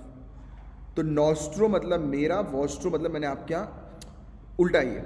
देखो मैंने आपके यहाँ जो account खुलवाया वो Vostro हुआ, right. आपके लिए वॉस्ट्रो हुआ, आपके लिए वॉस्ट्रो हुआ कि ये वॉस्ट्रो अकाउंट है, बट मेरे लिए वो नॉस्ट्रो अकाउंट है क्योंकि मैंने आपके यहाँ खुलवाया। तो ये ऐसा है अवर्स एंड योर्स। कि nostro account is said to be a record of deposit held by a bank with a foreign bank in currency of country holding the fund. मेरे लिए मैंने जो आपके अकाउंट खुला है वो है नॉस्ट्रो मेरे विजन से, और आपके विजन से वो है वॉस्ट्रो। और आप जब मेरे बैंक में अकाउंट खुलवाओगे तो मेरे लिए वो वॉस्ट्रो होगा और आपके लिए वो नॉस्ट्रो होगा, बस और कुछ नहीं है इसमें वॉस्ट्रो नॉस्ट्रो में। अब एक लोरो अकाउंट होता है, क्या होता है लोरो अकाउंट, LORO। दो बैंक्स के नॉस्ट्रो अकाउंट अगर किसी थर्ड बैंक के पास है, मतलब दो फॉरेन कंट्री के बैंक के अकाउंट किसी एक बैंक कंट्री के पास है, एक थर्ड बैंक के पास है, तो वो दोनों बैंक्स के अकाउंट जो होंगे वो लोरो अकाउंट होंगे। Example, if bank of Japan and bank of India, उनके बैंक ऑफ अमेरिका में नॉस्ट्रो अकाउंट्स हैं, तो वो अकाउंट लोरो अकाउंट होते हैं, राइट। यानी कि मतलब एक बैंक के पास मल्टीपल वॉस्ट्रो अकाउंट हो जाना, तो वो लोरो अकाउंट होता है, बस दैट्स इट, और कुछ नहीं है। वैसे आपसे मेनली पूछा जाएगा वॉस्ट्रो, जिसकी जानकारी रखना बस। अब एलिजिबिलिटी क्राइटेरिया क्या होती है, तो देखो पहली बात तो ये होता है, पहली चीज़, जैसे अब वापस उस स्टोरी पे आ जाते हैं कि मैं एक फॉरेन बैंक वाला, आप इंडिया बैंक वाले। पहला पॉइंट, बैंक जो पार्टनर कंट्रीज के होते हैं उनको अप्रोच करना पड़ता है ऑथोराइज्ड डोमेस्टिक डीलर बैंक को, और उनको एपेक्स बैंकिंग रेगुलेटर से अप्रूवल लेना पड़ता है। मतलब कि आप और मैं, हम दोनों, हमारे जो रेगुलेटर होंगे उससे हम लोग परमिशन लेंगे। जैसे कि आप RBI से लोगे, क्योंकि RBI जो है वो रेगुलेट करती है बैंक को, बैंक की रेगुलेटर है, तो आप RBI से परमिशन लोगे, मैं अपने रेगुलेटर से परमिशन लूंगा। फिर domestic bank would be responsible to ensure that the correspondent bank is not from a country mentioned in the updated financial action task force public statement. अब FATF के बारे में आपने पढ़ा है, फाइनेंशियल एक्शन टास्क फोर्स के बारे में हमने कई बार इसके बारे में डिस्कस किया है। इस टास्क फोर्स का काम क्या होता है, मनी लॉन्ड्रिंग चेक करना कि कहीं मनी लॉन्ड्रिंग तो नहीं हो रही, किसी कंट्री के अंदर कहीं इलीगल तरीके से पैसे की हेरी फेरी तो नहीं हो रही। तो FATF की लिस्ट में अगर कोई कंट्री है रिस्क वाले, उसमें हाई रिस्क और नॉन कोऑपरेटिव ज्यूरिसडिक्शन में, तो आप उसको शामिल नहीं करोगे। मतलब आपको ये चेक करना है कि मेरा अकाउंट अगर आपके पास खुलवाना है, आपको, मैं फॉरेनर हूँ, याद रखना, फॉरेनर बैंक, उसका अकाउंट आपको खुलवाना है, तो RBI से चेक करने से पहले, क्योंकि RBI अप्रूवल ही नहीं देगा, आपको ये पहले सुनिश्चित कर लेना है कि भाई FATF में मेरी कंट्री लिस्टेड तो नहीं है। समझे, आगे बढ़ते हैं। और एक ऑथोराइज्ड बैंक मल्टीपल SRV यानी कि मल्टीपल वॉस्ट्रो अकाउंट जो है वो अलग अलग सेम कंट्री के अलग अलग बैंक से ओपन कर सकता है। अब देखो एक कंट्री में तो बहुत सारे बैंक हैं, भाई आपका बैंक बहुत अच्छा है, आपकी डील्स अच्छी हैं, आप मल्टीपल वॉस्ट्रो अकाउंट ओपन करवा सकते हो। क्या आवश्यकता है वॉस्ट्रो अकाउंट की, तो इकोनॉमिक सर्वे 2022-2023 कहता है कि Vostro would reduce the net demand for foreign exchange. Reduce कर देंगे ना भाई, देखो इसमें बैलेंस ऑफ पेमेंट से भी हम बचेंगे, क्योंकि देखो आप, जैसे कि मैं फॉरेन बैंक हूँ, मैं आपको जो पैसा दूंगा वो फॉरेन करेंसी में दूंगा, जो आपके पास जो है वो रहेगा, राइट। जो भी सेटलमेंट होगा वो आपके पास फॉरेन करेंसी में जाएगा और आप वहाँ पर रुपीज़ में सेटल करोगे। दैट मीन्स कि फॉरेन एक्सचेंज की जो नेट डिमांड है वो ख़त्म हो जाएगी, मैं डायरेक्ट आपको पेमेंट कर रहा हूँ, राइट। या एक सेटलमेंट सिस्टम ऐसा होता है जो डायरी के ऊपर आधारित रहता है कि भाई मैंने आपको इतना दिया, आप जब इन फ्यूचर में आपको जो है वो उसका सेटलमेंट कर सकता हूँ, राइट। ऐसे भी हो जाते हैं कई बार, right. And it also reduce the need for holding foreign exchange reserve. तो आपको फॉरेन एक्सचेंज रिजर्व होल्ड करके नहीं रखना है, आपको फॉरेन करेंसी के ऊपर डिपेंडेंट नहीं रहना है, क्योंकि ये डोमेस्टिक करेंसी में ट्रेड हो रहा है, राइट। तो ये चीज़ हम लोग को देखने को होती है। और इंडियन एक्सपोर्टर्स जो है उनको एडवांस पेमेंट मिल जाएगी ओवरसीज क्लाइंट से रुपीज़ में। यानी कि कोई ट्रेडर फॉरेनर में, जैसे मेरे यहाँ का कोई व्यक्ति आपके यहाँ के किसी व्यक्ति के साथ जो है वो डील कर रहा है, तो आपके यहाँ का व्यक्ति बोलेगा क्या आपकी वो बैंक पता करो जिनका वॉस्ट्रो अकाउंट इंडिया में, तो वो व्यक्ति मेरे पास आएगा, बोलेगा कि इंडिया का वॉस्ट्रो अकाउंट आपके पास है, मैं बोलूँगा हाँ है, किस बैंक में, इस बैंक में। तो वो व्यक्ति जो है वो आपकी कंट्री के व्यक्ति से बात करेगा और उससे बोलेगा कि चलो ठीक है, एक काम करो, मैं तुम्हें एडवांस पेमेंट कर रहा हूँ, इस बैंक पे चले जाओ, डायरेक्ट उसको रुपीज़ मिल जाएगा। समझे, तो ये सब फायदे इसके हम लोग को देखने को मिलते हैं। So this is the topic. मैं उम्मीद करता हूँ पूरी चीज़ अच्छे से क्रिस्टल क्लियर समझ में आ गई होगी। किसी को कोई भी डाउट है छोटा सा भी तो बोल, तो मैं एक घुट पानी का पी लेता हूँ अब तक।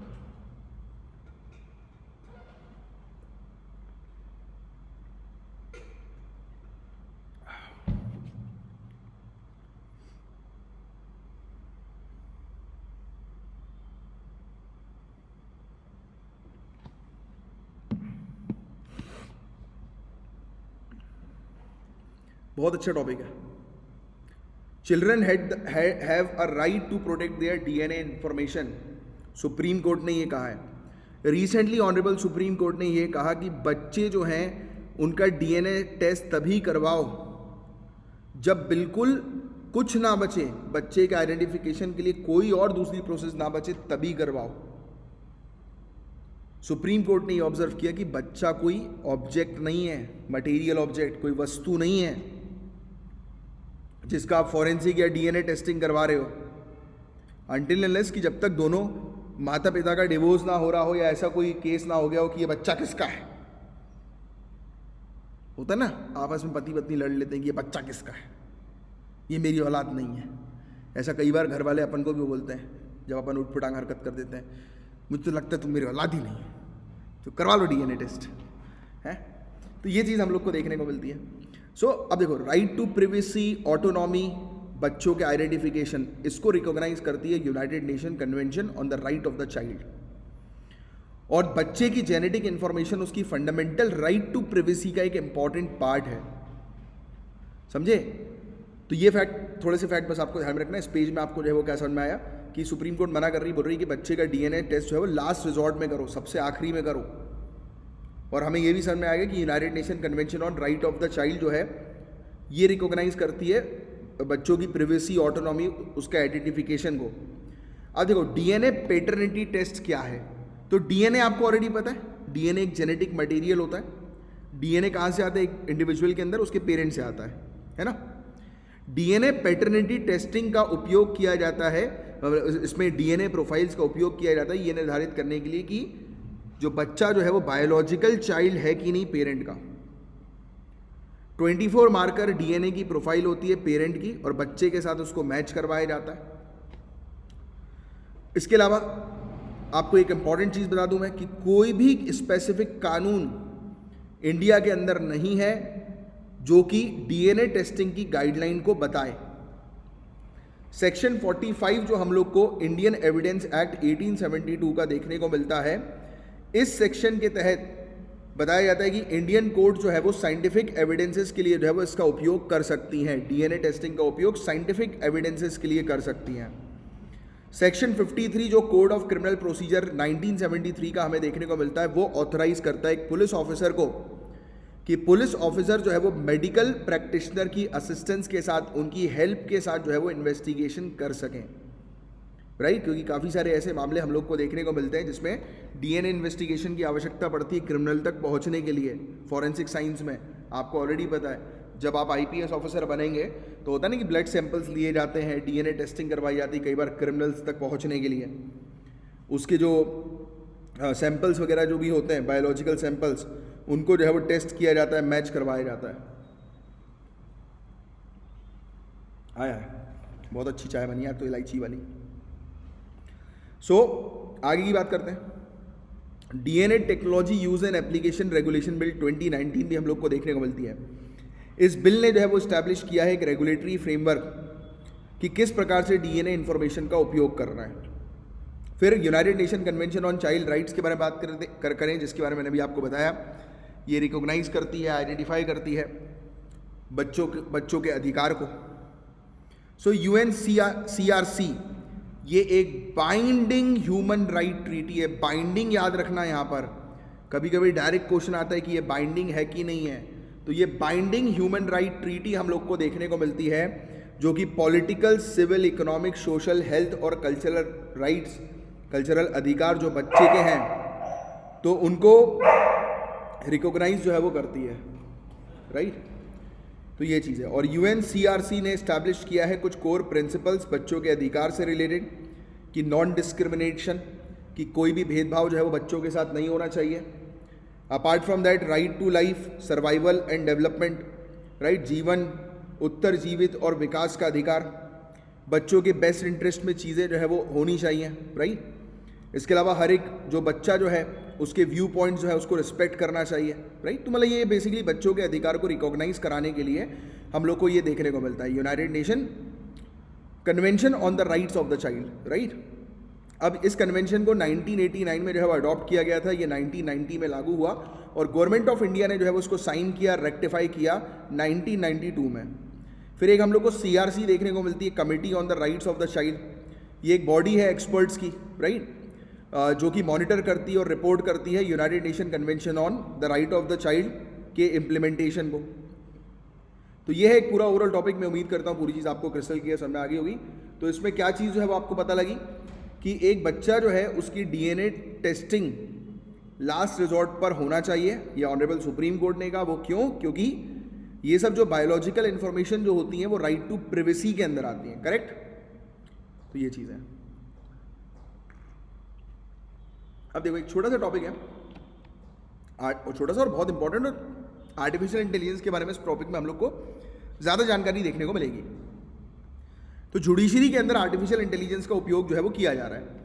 ऑनरेबल सुप्रीम कोर्ट ने अपना पहला ऐसा प्रोजेक्ट जो है वो शुरू किया है जिसके थ्रू जितनी भी लाइव प्रोसीडिंग होती है, लाइव प्रोसीडिंग, आपको पता है कि जुडिशरी ने शुरू कर दिया आज की डेट में। कोर्ट में हम लोग को मामले जो है वो लाइव देखने को मिलते हैं, है ना। उसकी लाइव प्रोसीडिंग होती है, मामला जो भी चलता है लाइव प्रोसीडिंग, लाइव कैमरे पर पूरी चीज़ रिकॉर्ड होती है। तो उसकी अब ट्रांसक्राइब, क्या होता है ट्रांसक्राइब? मतलब जो भी मामला चल रहा है उसको लिखा जा रहा है, दैट इज ट्रांसक्राइब। कि सिर्फ जो भी चल रही हैं चीज़ें तो वो नीचे उसके कैप्शंस आपको नजर आएंगे, पूरी चीज़ जो जो बातें बोल रहे हैं जज, लॉयर्स, तो वो पूरी चीज़ लिखित में जो है वो नजर आएगी, राइट। तो अब ये चीज़ भी हम लोग को अब देखने को मिलेगी। ये दूसरी चीज़ है जो सुप्रीम कोर्ट की तरफ से सामने आई। पहले सुप्रीम कोर्ट ने लाइव स्ट्रीमिंग जो है वो शुरू कर दी थी, अब ट्रांसक्रिप्शन भी उसका हम लोग को देखने को मिलेगा। इंदिरा जयसिंह ने इस चीज को सजेस्ट किया। इंदिरा जयसिंह, ये फैक्ट ये नाम याद रखना। सजेशन जो था ट्रांसक्राइब हियरिंग का कि भाई सुनवाई जो भी हो रही है उसमें ट्रांसक्रिप्शन भी उसमें दिखाया जाए, तो ये सीनियर एडवोकेट इंदिरा जयसिंह का सजेशन था। एक पिटीशन इन्होंने फाइल करी थी कि जो भी लाइव टेलीकास्ट हो रहा है कोर्ट की प्रोसीडिंग का उसमें आप ट्रांसक्रिप्शन भी इन्वॉल्व करो। AI ट्रांसक्रिप्ट यानी कि आर्टिफिशियल इंटेलिजेंस ट्रांसक्रिप्ट जो है वो लाइव स्ट्रीम स्क्रीनिंग पर देखी जाएगी। 5 जजेस की बेंच जिसको हेड किया है हमारे ऑनरेबल CJI ने, इन्होंने सुनवाई करी थी एक केस जो पॉलिटिकल क्राइसिस से रिलेटेड महाराष्ट्र का हम लोग को देखने को मिला था, जिस दौरान ये चर्चाएं हुई कि ट्रांसक्रिप्शन भी होना चाहिए। अब सुप्रीम कोर्ट का जो ट्रांसक्रिप्शन है वो किस पे होता है? टेरेस पे, TERES, टेरेस एक प्लेटफॉर्म है जिसका उपयोग जो है वो किया जाता है ट्रांसक्रिप्शन के पर्पस के लिए। इस प्लेटफॉर्म को चलाता है नोमोलॉजी टेक्नोलॉजी प्राइवेट लिमिटेड, जो बेंगलुरु की एक कंपनी है, और दूसरे लॉयर्स के साथ और दूसरी वेबसाइट्स पर भी ये ट्रांसक्रिप्ट जो है वो शेयर की जा सकती हैं। और कोर्ट जो है वो अब पूरी तरह से इससे कोर्ट ऑफ रिकॉर्ड बन जाएगा कि ये हर एक चीज़ का रिकॉर्ड जो है वो मेंटेन कर रहा है। जैसे यूनाइटेड स्टेट्स के अंदर भी हमें देखने को मिलता है कि ऑडियो और टेक्स्ट ट्रांसक्रिप्ट जो है वो प्रोसीडिंग की प्रोवाइड कराता है यूनाइटेड स्टेट्स का सुप्रीम कोर्ट। काफ़ी सारी जो लोकल कोर्ट्स हैं यूनाइटेड स्टेट्स के अंदर, इन्होंने भी स्टेनोग्राफिक रिकॉर्ड जो है वो काफ़ी सारी कोर्ट की प्रोसीडिंग्स में जो है वो तैयार करते हैं। और हालांकि वैसे तो स्टेनो रिकॉर्ड्स तो हमारे यहाँ भी होते हैं, हर एक चीज़ जब कोर्ट में केस लगता है तो हर एक चीज़ का रिकॉर्ड जो है वो बनाया जाता है, तैयार किया जाता है, यानी कि जो भी आपका दावा वगैरह जो आप प्रस्तुत करते हो पूरी चीज़ होती है। अब हमारे यहाँ इसको जितने भी जिसके जो भी स्टेटमेंट्स होंगे वो पूरे रिकॉर्डेड होंगे अब, राइट, आर्टिफिशियल इंटेलिजेंस की मदद से। होता है ना आपकी, जैसे आपके मोबाइल में एक फीचर होगा, ये वाला होगा डेफिनेटली, कि आप जो है वो जैसे आपने घर वालों को अपने सिखाया होगा कि आपको अगर व्हाट्सएप करना है तो ये देखो छोटा सा ऐसे दिख रहा है माइक बना हुआ, उस पर क्लिक करो और बोलो, और जो बोलोगे आप वो लिखा हुआ आ जाएगा, है ना, सबके मोबाइल में है। यही फीचर है आर्टिफिशियल इंटेलिजेंस की ट्रांसक्रिप्शन का। अपन बोलते हैं speech to text feature. UK के अंदर ये कुछ चार्जेस लेते हैं, बोलते तुम्हें रिकॉर्ड चाहिए कोर्ट का तो कुछ फीस पे करो, रिकॉर्ड ले लो। अब आर्टिफिशियल इंटेलिजेंस आपको ऑलरेडी पता है, इसकी डेफिनेशन देख लो। ये साइंस और इंजीनियरिंग के थ्रू इंटेलिजेंट मशीन्स बनाते हैं, स्पेशली इंटेलिजेंट कंप्यूटर प्रोग्राम्स तैयार करते हैं। ये मतलब जैसे कि कंप्यूटर जो है ह्यूमन इंटेलिजेंस को समझता है, तो आर्टिफिशियल इंटेलिजेंस जो है वो सिर्फ उतनों को ही नहीं समझती बल्कि बायोलॉजिकली भी ऑब्जर्वेबल है, क्योंकि कंप्यूटर प्रोग्राम पे चलता है। आर्टिफिशियल इंटेलिजेंस जो है वो अपने आप जो है वो उस चीज़ को रिकॉग्नाइज करती है और फिर उस पर काम करती है। एआई जो है कभी भी लोगों को रिप्लेस नहीं करेगी, बट एक नई अपॉर्चुनिटीज वेरियस फील्ड में प्रोवाइड कराएगी। बट हालांकि एम्प्लॉयमेंट तो खा गई है एआई काफ़ी सारे लोगों की, बट इसका मतलब ये नहीं है कि हम एआई को जो है वो अवॉइड करें, क्योंकि होता है ना कि एक चीज़ ये रहती है कि जो भी व्यक्ति समय के अनुसार अगर आगे नहीं बढ़ रहा है तो वो पिछड़ा हो जाएगा।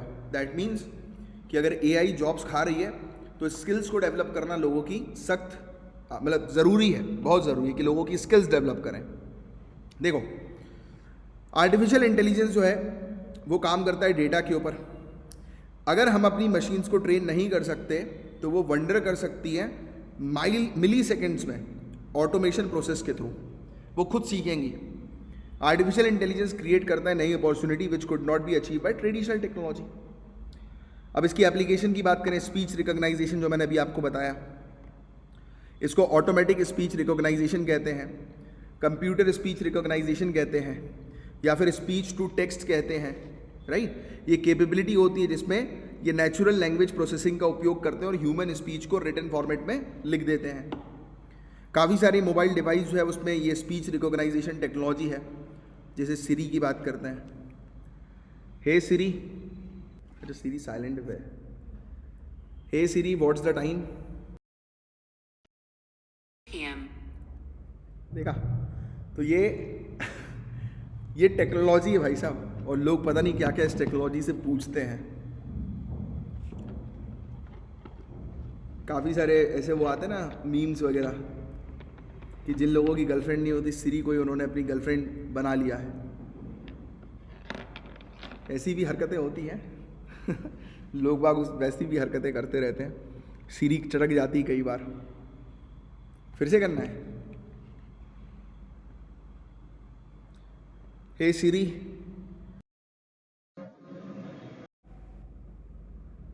अरे मैंने साइलेंट कर दिया। देखो ये चोट नहीं थी, ठीक है ना, ये इसमें लिखा हुआ आया था, बट अभी मैंने साइलेंट किया था मोबाइल। रुक जाओ नहीं तो बोलोगे अरे बात है। Hey Siri, am I handsome? No, I think you're ready to roll. ओहो, देखा कॉमेडी भी करती है। I think you are ready to role.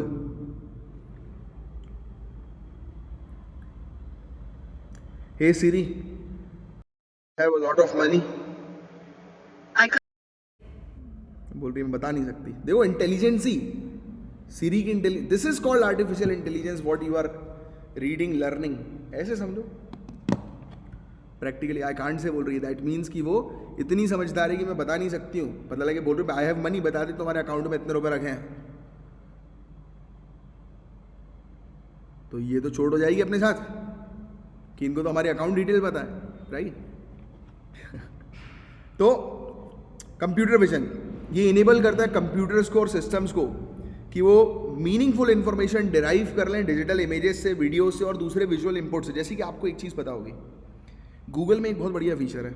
और यार गूगल से याद आया, मेरे अभी एक फ्रेंड ने कोई अभी लेटेस्ट कोई सैमसंग का अल्ट्रा वल्ट्रा करके 22-23 कोई फ़ोन आया है, तो वो उसने परचेज़ किया। मेरे ख्याल से 1-2 लाख के ऊपर का वो फ़ोन है, 1,40,000-50,000 का ऐसे कुछ है।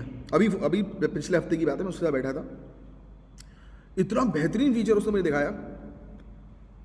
मैंने उसको कॉल किया, उसने उसका कॉल रिसीव किया एक उसने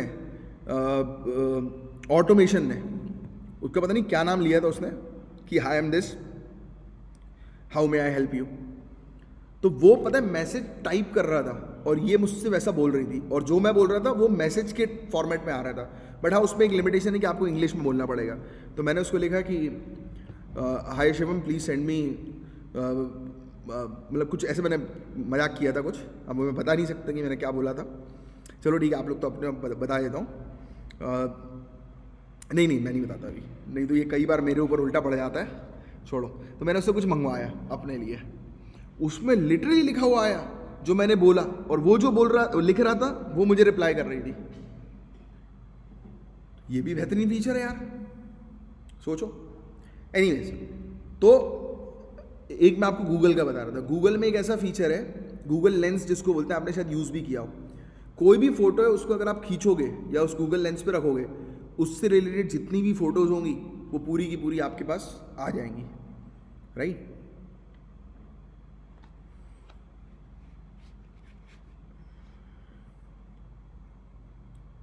अरे नहीं, बताओ तो सर बोल रहे।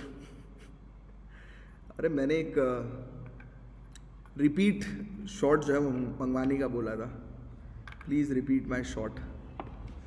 And I think you know मैं किस शॉट की बात कर रहा हूँ। थोड़ा सा इंटॉक्सिकेंट टाइप का है वो। अब मैं आज की बात प्रमोट नहीं करूँगा ये सब चीज़ें, बिकॉज मैं खुद अब उस चीज़ से बाहर निकल रहा हूँ। मुझे मत याद दिलाओ बार बार। नहीं, अब तो अभी आजकल ऐसा हो गया है कि मैम, मतलब अब पहले तो मैं करता नहीं था, अब you guys know about it कि इंटॉक्सिकेशन में अभी भी आया हूँ मैं। कुछ थोड़ी सी टेंशन हो गई थी लाइफ में, तो इंटॉक्सिकेंट्स लेना शुरू कर दिए थे। But right no I am becoming back to normal, क्योंकि वो नॉर्मल रहना ज़रूरी है।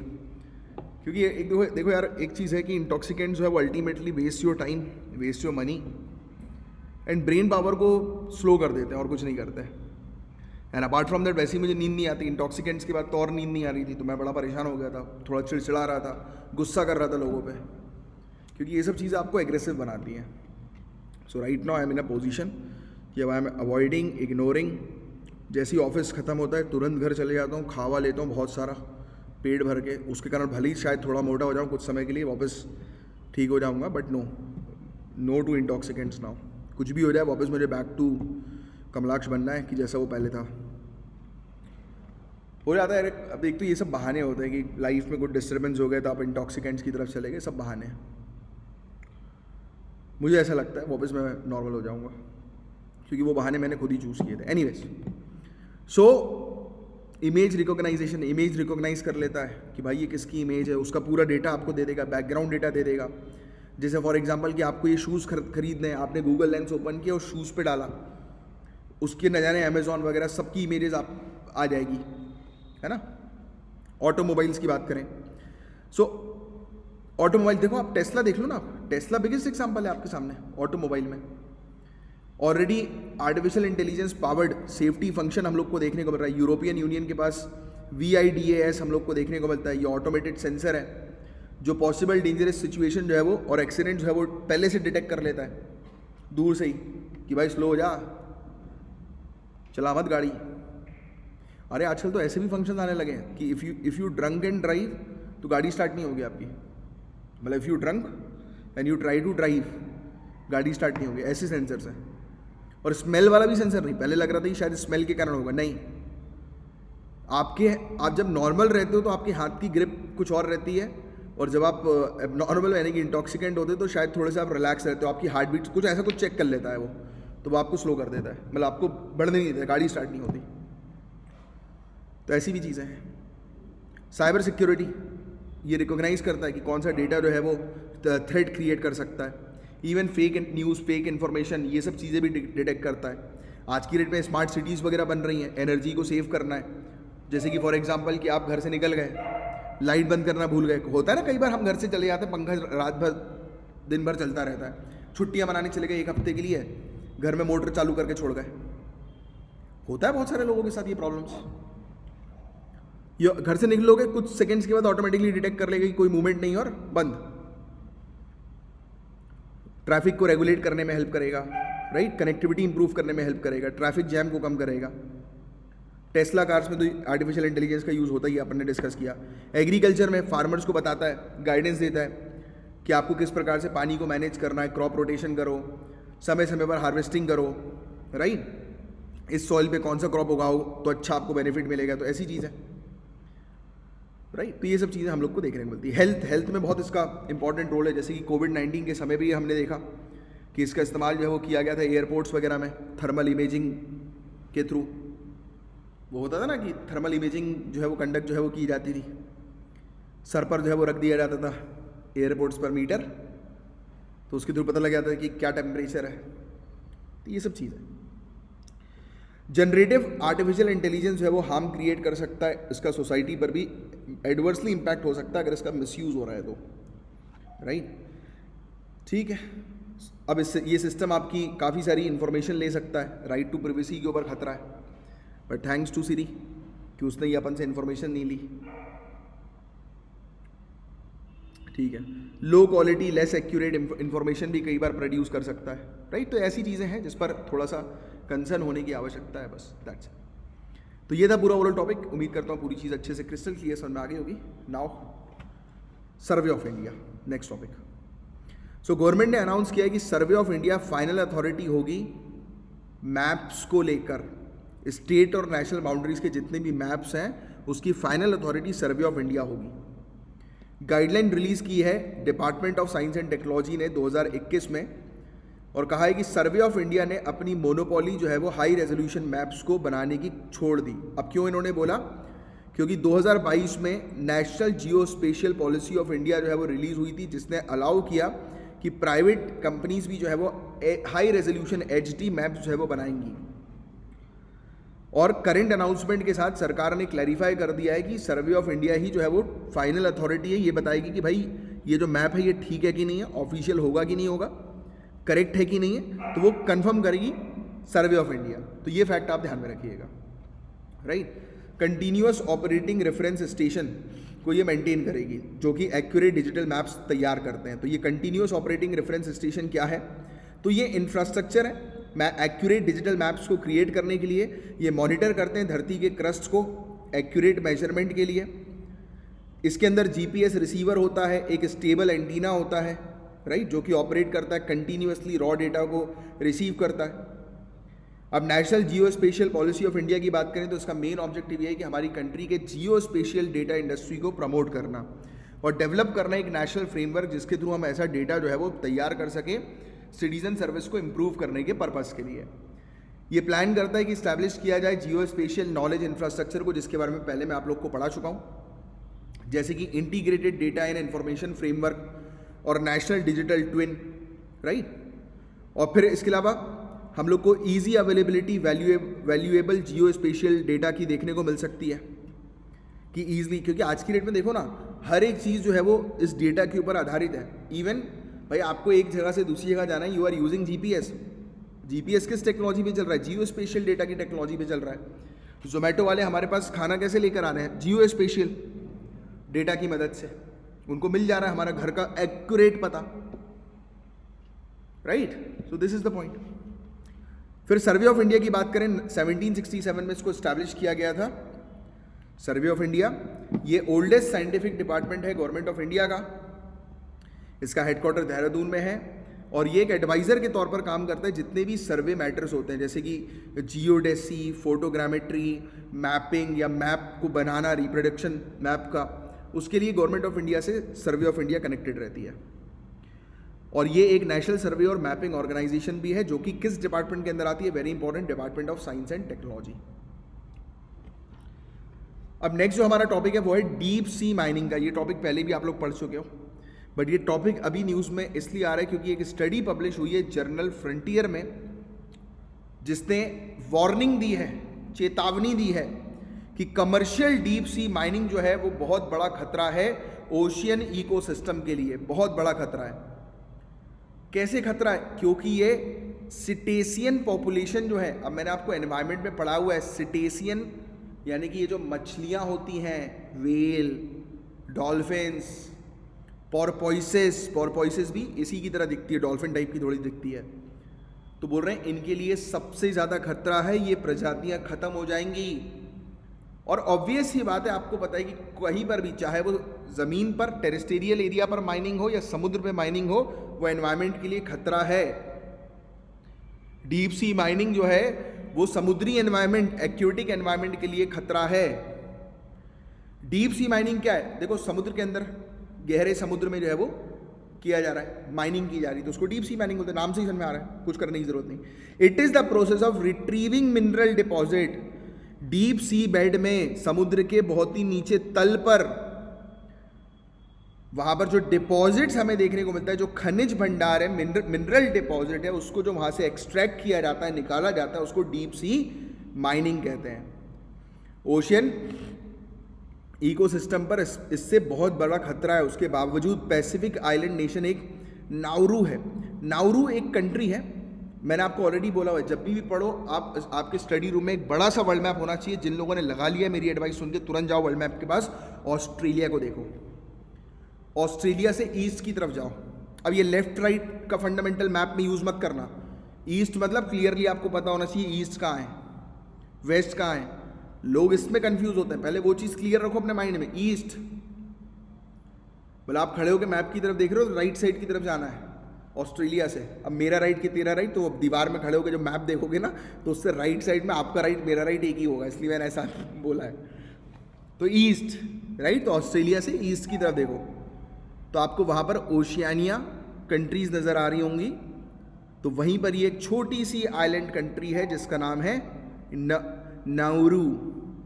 तो नाउरू जो है वो प्लान कर रही है कि डीप सी माइनिंग करेगी, और वो उल्लंघन कर रही है 2 ईयर रूल का, जो कि United Nation Convention on the law of sea का हिस्सा है।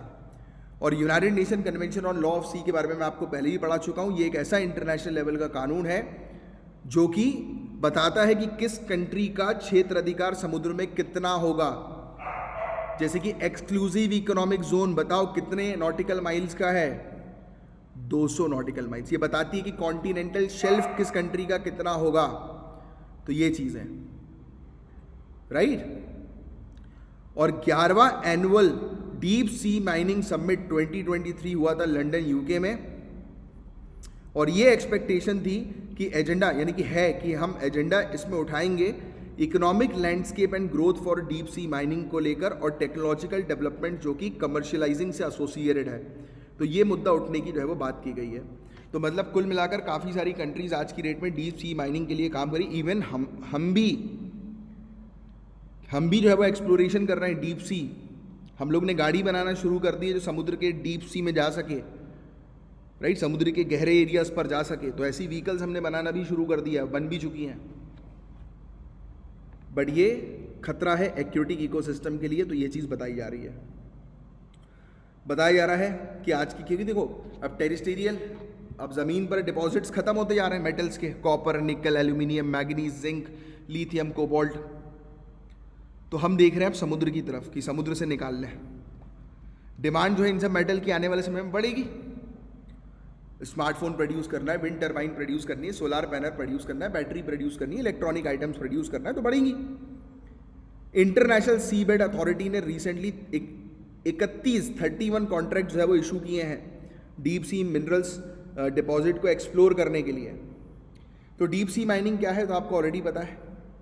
एक चीज़ और जान लो, Clarion Clipperton zone, Clarion Clipperton zone कौन सा जोन है ये एक ऐसा क्षेत्र है 5000 किलोमीटर का सेंट्रल पैसिफिक ओशियन पर, जिसकी गहराई 4 से 5,500 मीटर की हम लोग को देखने को मिलती है। तो मतलब कुल मिलाकर ये क्षेत्र सेंट्रल पैसिफिक ओशियन पर है, क्लैरियन क्लिपर्टन जोन, CCZ जिसको हम लोग बोलते हैं। क्लियर? क्वेश्चन आएगा CCZ कहाँ पर है, तो ये सेंट्रल पैसिफिक ओशियन पे है।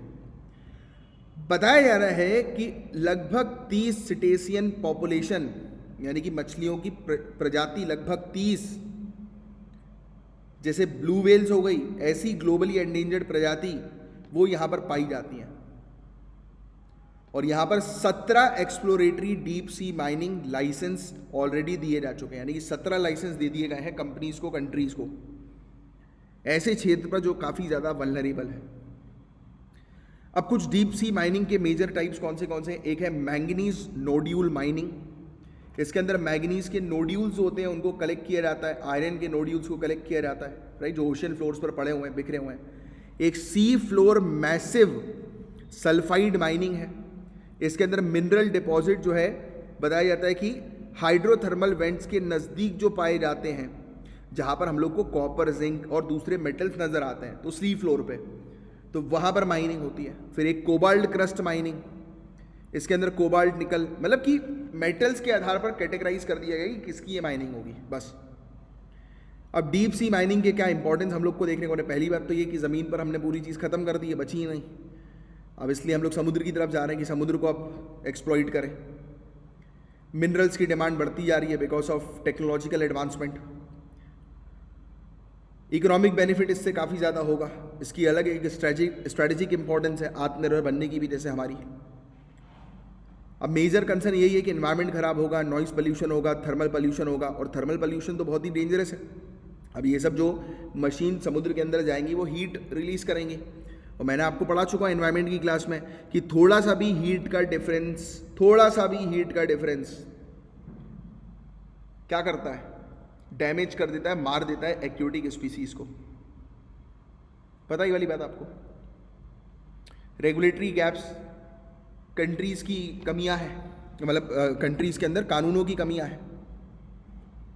सोशल और इकोनॉमिक इम्पैक्ट इसका हम लोग को देखने को मिलेगा, राइट, क्योंकि हर जगह हर एक कंट्री तो डीप सी माइनिंग के लिए अफोर्ड नहीं कर पाएगी। जो कंट्री करेगी तो उसको बेनिफिट मिलेगा, तो इससे और डिफरेंसेस बढ़ जाएंगे कंट्रीज के बीच में। सरकार की क्या स्टेप्स हम लोग को देखने को मिलते हैं, तो national centre for polar and ocean research है हमारा, 2020 में स्टैब्लिश किया था मिनिस्ट्री ऑफ अर्थ साइंस ने गोवा में। इस पर्टिकुलर रिसर्च के थ्रू हम लोग फाइंड आउट कर रहे हैं कि कहाँ कहाँ पर हम लोग डीप सी माइनिंग करें। एक ड्राफ्ट बना था deep sea bed mining regulation 2021 का, इंडियन गवर्नमेंट ने बनाया कि एक लीगल फ्रेमवर्क हम लोग तैयार करेंगे कि किस प्रकार से हमारी कंट्री के एक्सक्लूसिव इकोनॉमिक जोन में डीप सी माइनिंग करें। फिर गवर्नमेंट ये सोच रही है कि वो एक नोडल एजेंसी बनाएगी, यानी कि एक कंपनी बनाएगी जो कि डीप सी माइनिंग एक्टिविटीज़ को जो है वो रेगुलेट करे, इंटरनेशनल सी बेड अथॉरिटी की गाइडलाइंस और United Nation Convention on law of the sea की गाइडलाइंस को ध्यान में रखते हुए। ओवरऑल डीप सी माइनिंग जो है उसके पास पोटेंशियल है कि काफ़ी सारे मिनरल्स की डिमांड को वो फुलफिल कर पाएगा। चैलेंजेस भी हैं एनवायरनमेंट को लेकर, राइट, तो एनवायरनमेंट को ध्यान में रखते हुए सस्टेनेबल प्रैक्टिस हम लोग को करने की आवश्यकता है। मेनली ये चीज़ है जिसको आपको ध्यान में रखना है, राइट। अभी लेक्चर ख़त्म नहीं हुआ है, अभी और भी टॉपिक्स हैं जिनको हम लोग कवर करने वाले हैं, बट बिफोर दैट मैं आप लोग को बता दूं कि करंट अफेयर्स का क्विज़ जो होता है हमारे टेलीग्राम के चैनल पर होता है। आप हमारे Telegram channel Jhansar academy for IAS को ज्वाइन कर लीजिए। वहाँ पर जिन्होंने ज्वाइन नहीं किया है वहाँ पर क्वेश्चन जो है वो पुट कर दिए जाते हैं रेगुलर बेसिस पर। जितने भी टॉपिक्स आप पढ़ रहे हो उससे रिलेटेड ही क्वेश्चंस डाले जाते हैं, तो आप उसको ज्वाइन कर लीजिएगा। अब आगे बढ़ते हैं। बताया जा रहा है कि मार्च के अंत तक 101 और एग्रीकल्चर प्रोड्यूस मार्केट कमेटी की मंडीज जो हैं, APMC मंडी के नाम से जिसको हम लोग जानते हैं, वो शामिल होगी नाम में, ENAM इलेक्ट्रॉनिक प्लेटफॉर्म ENAM में।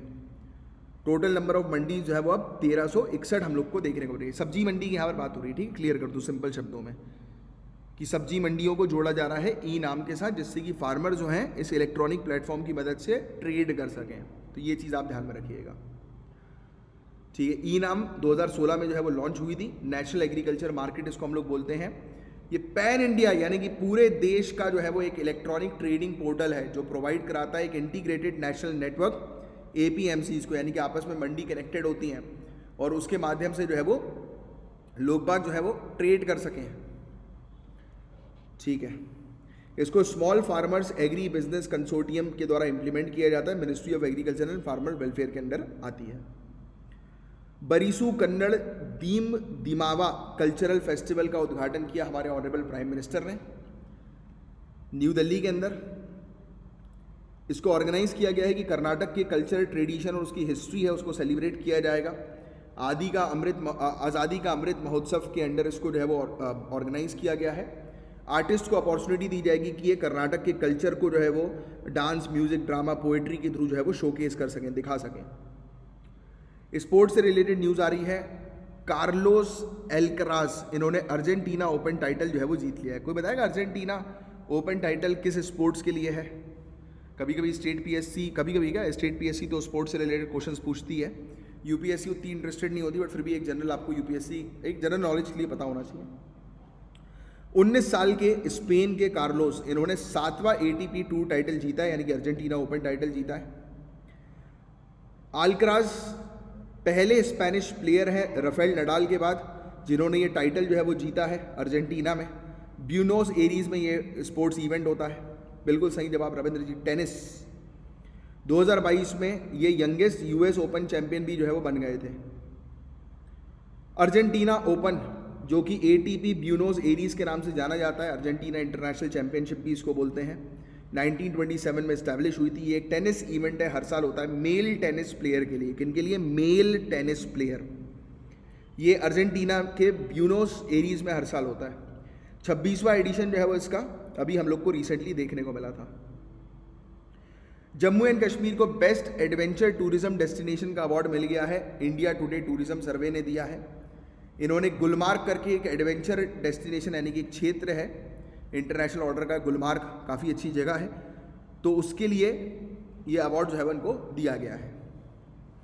गुजरात असेंबली ने एक बिल पास किया है जिसके थ्रू कोई भी व्यक्ति अगर पेपर लीक करवाएगा तो उसके खिलाफ सख्त कार्रवाई होगी, 10 साल तक की सज़ा उसके ऊपर होगी, 10 साल की जेल। पेपर लीक्स को रोकने के लिए बिल इंट्रोड्यूस किया गया था कुछ दिनों बाद जब question paper panchayat junior clerk exam का लीक हुआ। इसमें 10 लाख रुपए फाइन भी लगेगा और 1 करोड़ रुपए तक का फाइन हो सकता है।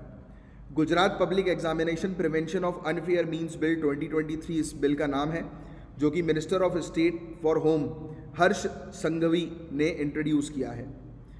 कोई भी पर्टिकुलर एग्जामी का मतलब कि कोई एग्जाम देने वाला बच्चा जो ऐसे अनफेयर मीन्स में इन्वॉल्व होता है, यानी कि जो जुगाड़ तुगाड़ करके एग्जाम पास करने की कोशिश करता है, तो उसको भी 3 साल तक की जेल हो जाएगी और 1 लाख रुपए उसको भी फाइन भरना पड़ेगा। कोई भी व्यक्ति डराता है, धमकाता है, जैसे होता है ना इन्विजिलेटर्स वगैरह जो होते हैं, इंस्पेक्शन टीम जो होती है, जो आती है देखने के लिए, फ्लाइंग स्क्वाड भी इनको बोलते हैं सिंपल मतलब लोकल लैंग्वेज में, और इवन एग्ज़ाम कंडक्ट कराने वाली अथॉरिटीज़ जो होती हैं, जो टीचर्स होते हैं, ऑफिशियल्स होते हैं, उनको कोई डराएगा धमकाएगा तो उसको भी जो है वो 3 साल तक की सज़ा सुनाई जाएगी और कम से कम 1 लाख रुपए जुर्माना उसके ऊपर होगा। कोई भी व्यक्ति अगर एग्जामिनेशन अथॉरिटी के साथ मिलकर एग्ज़ाम क्रैक करने की कोशिश करता है तो उसके खिलाफ 10 साल तक की सज़ा और 1 करोड़ तक का फाइन होगा, उस अथॉरिटी के खिलाफ भी। एक पर्सन अगर गिल्टी पाया गया, राइट, मतलब जो भी व्यक्ति गिल्टी पाया जाएगा तो उसको 2 साल तक वो एग्ज़ाम नहीं देगा, उसको बैन कर दिया जाएगा पब्लिक एग्जामिनेशन के लिए, एग्जामिनेशन से। कोई भी व्यक्ति किसी इंस्टीट्यूशन के साथ इन्वॉल्व है, यानी कि कोई व्यक्ति अगर इंस्टीट्यूशन का हिस्सा और वो इंस्टीट्यूशन दावा कर रहा है कि भाई हम एग्ज़ाम जो है वो हम आपको पेपर दे के एग्ज़ाम निकल, अब देखो दावा करना एक और चीज़ होता है, हम भी बोलते हैं भाई कि आपने अगर प्रॉपर तरीके से, जैसे मैं जो चीज़ बता रहा हूँ उसके अकॉर्डिंग अगर प्रॉपर तरीके से पढ़ोगे तो एग्ज़ाम में सिलेक्शन होगा, तो मैं आपको पढ़ने के लिए गाइडेंस दे रहा हूँ। बट कुछ लोग बोलते हैं लो पेपर, ये हमारा पेपर है, ये लो, ये दे दिया ना उनने, तो बस वो इंस्टीट्यूशन बैंड और सख्त कार्रवाई उस व्यक्ति के खिलाफ। उसको पूरा जितना भी सरकार ने खर्च किया उस पेपर कंडक्ट कराने में, वो पूरा पैसा उसको देना पड़ेगा, ठीक है। और कोई भी ऑफेंस कमिट होता है इस कानून के थ्रू तो उसको इन्वेस्टिगेट करेंगे पुलिस ऑफिसर, जो कम से कम इंस्पेक्टर की रैंक के पुलिस ऑफिसर, तो उसको इन्वेस्टिगेट करेंगे। अब साजन जिंदाल की बात कर रहे हैं तो इन्होंने जीता है EY entrepreneur of the year award 2022। Sajjan Jindal chairman और मैनेजिंग डायरेक्टर हैं JSW ग्रुप के। इनको EY entrepreneur of the year award 2022 मिला है। ये अब रिप्रेजेंट करेंगे इंडिया को EY world entrepreneur of the year awards के तौर पर मॉन्टे कार्लो में। 7 मेंबर की जूरी थी जिसके हेड KB कामत हम लोग को देखने को मिले थे, ICICI बैंक के फॉर्मर चेयरमैन। इन्होंने जो है वो सेलेक्ट किया जिंदाल को, और सज्जन जिंदाल जो हैं इनको मैन ऑफ स्टील भी कहा जाता है क्योंकि ये पहले इंडियन थे जो इस पोजीशन पर थे वर्ल्ड स्टील एसोसिएशन की चेयरमैनशिप के। अब ये अलग अलग अवार्ड मिले हैं। स्टार्टअप का अवार्ड जो है वो मिला है मेड जिनोम के CEO को और को फाउंडर को महेश प्रतापनी। फाइनेंशियल सर्विसेज के लिए हम लोग को IDFC फर्स्ट बैंक के जो CEO हैं उनको जो है अवार्ड मिला। तो ये एक बार देख लो कि किन किन को अवार्ड मिला है। वैसे उतना कुछ खास काम का नहीं है बट फिर भी एक बार देख लो।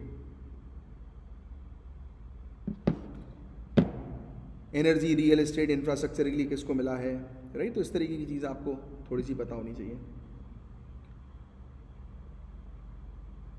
ठीक है।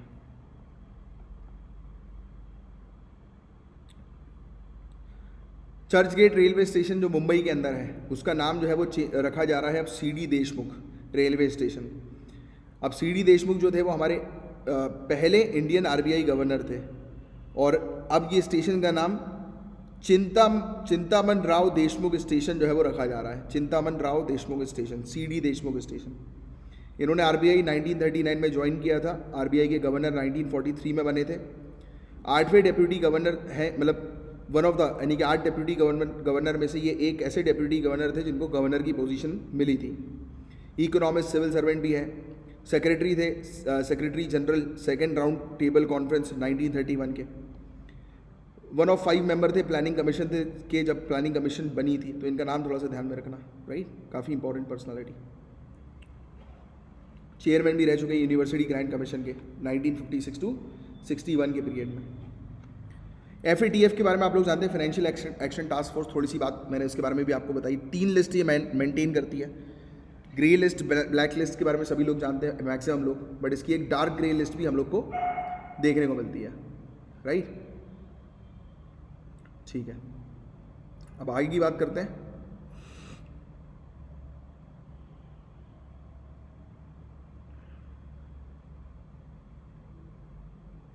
एक मिनट रुकना यार।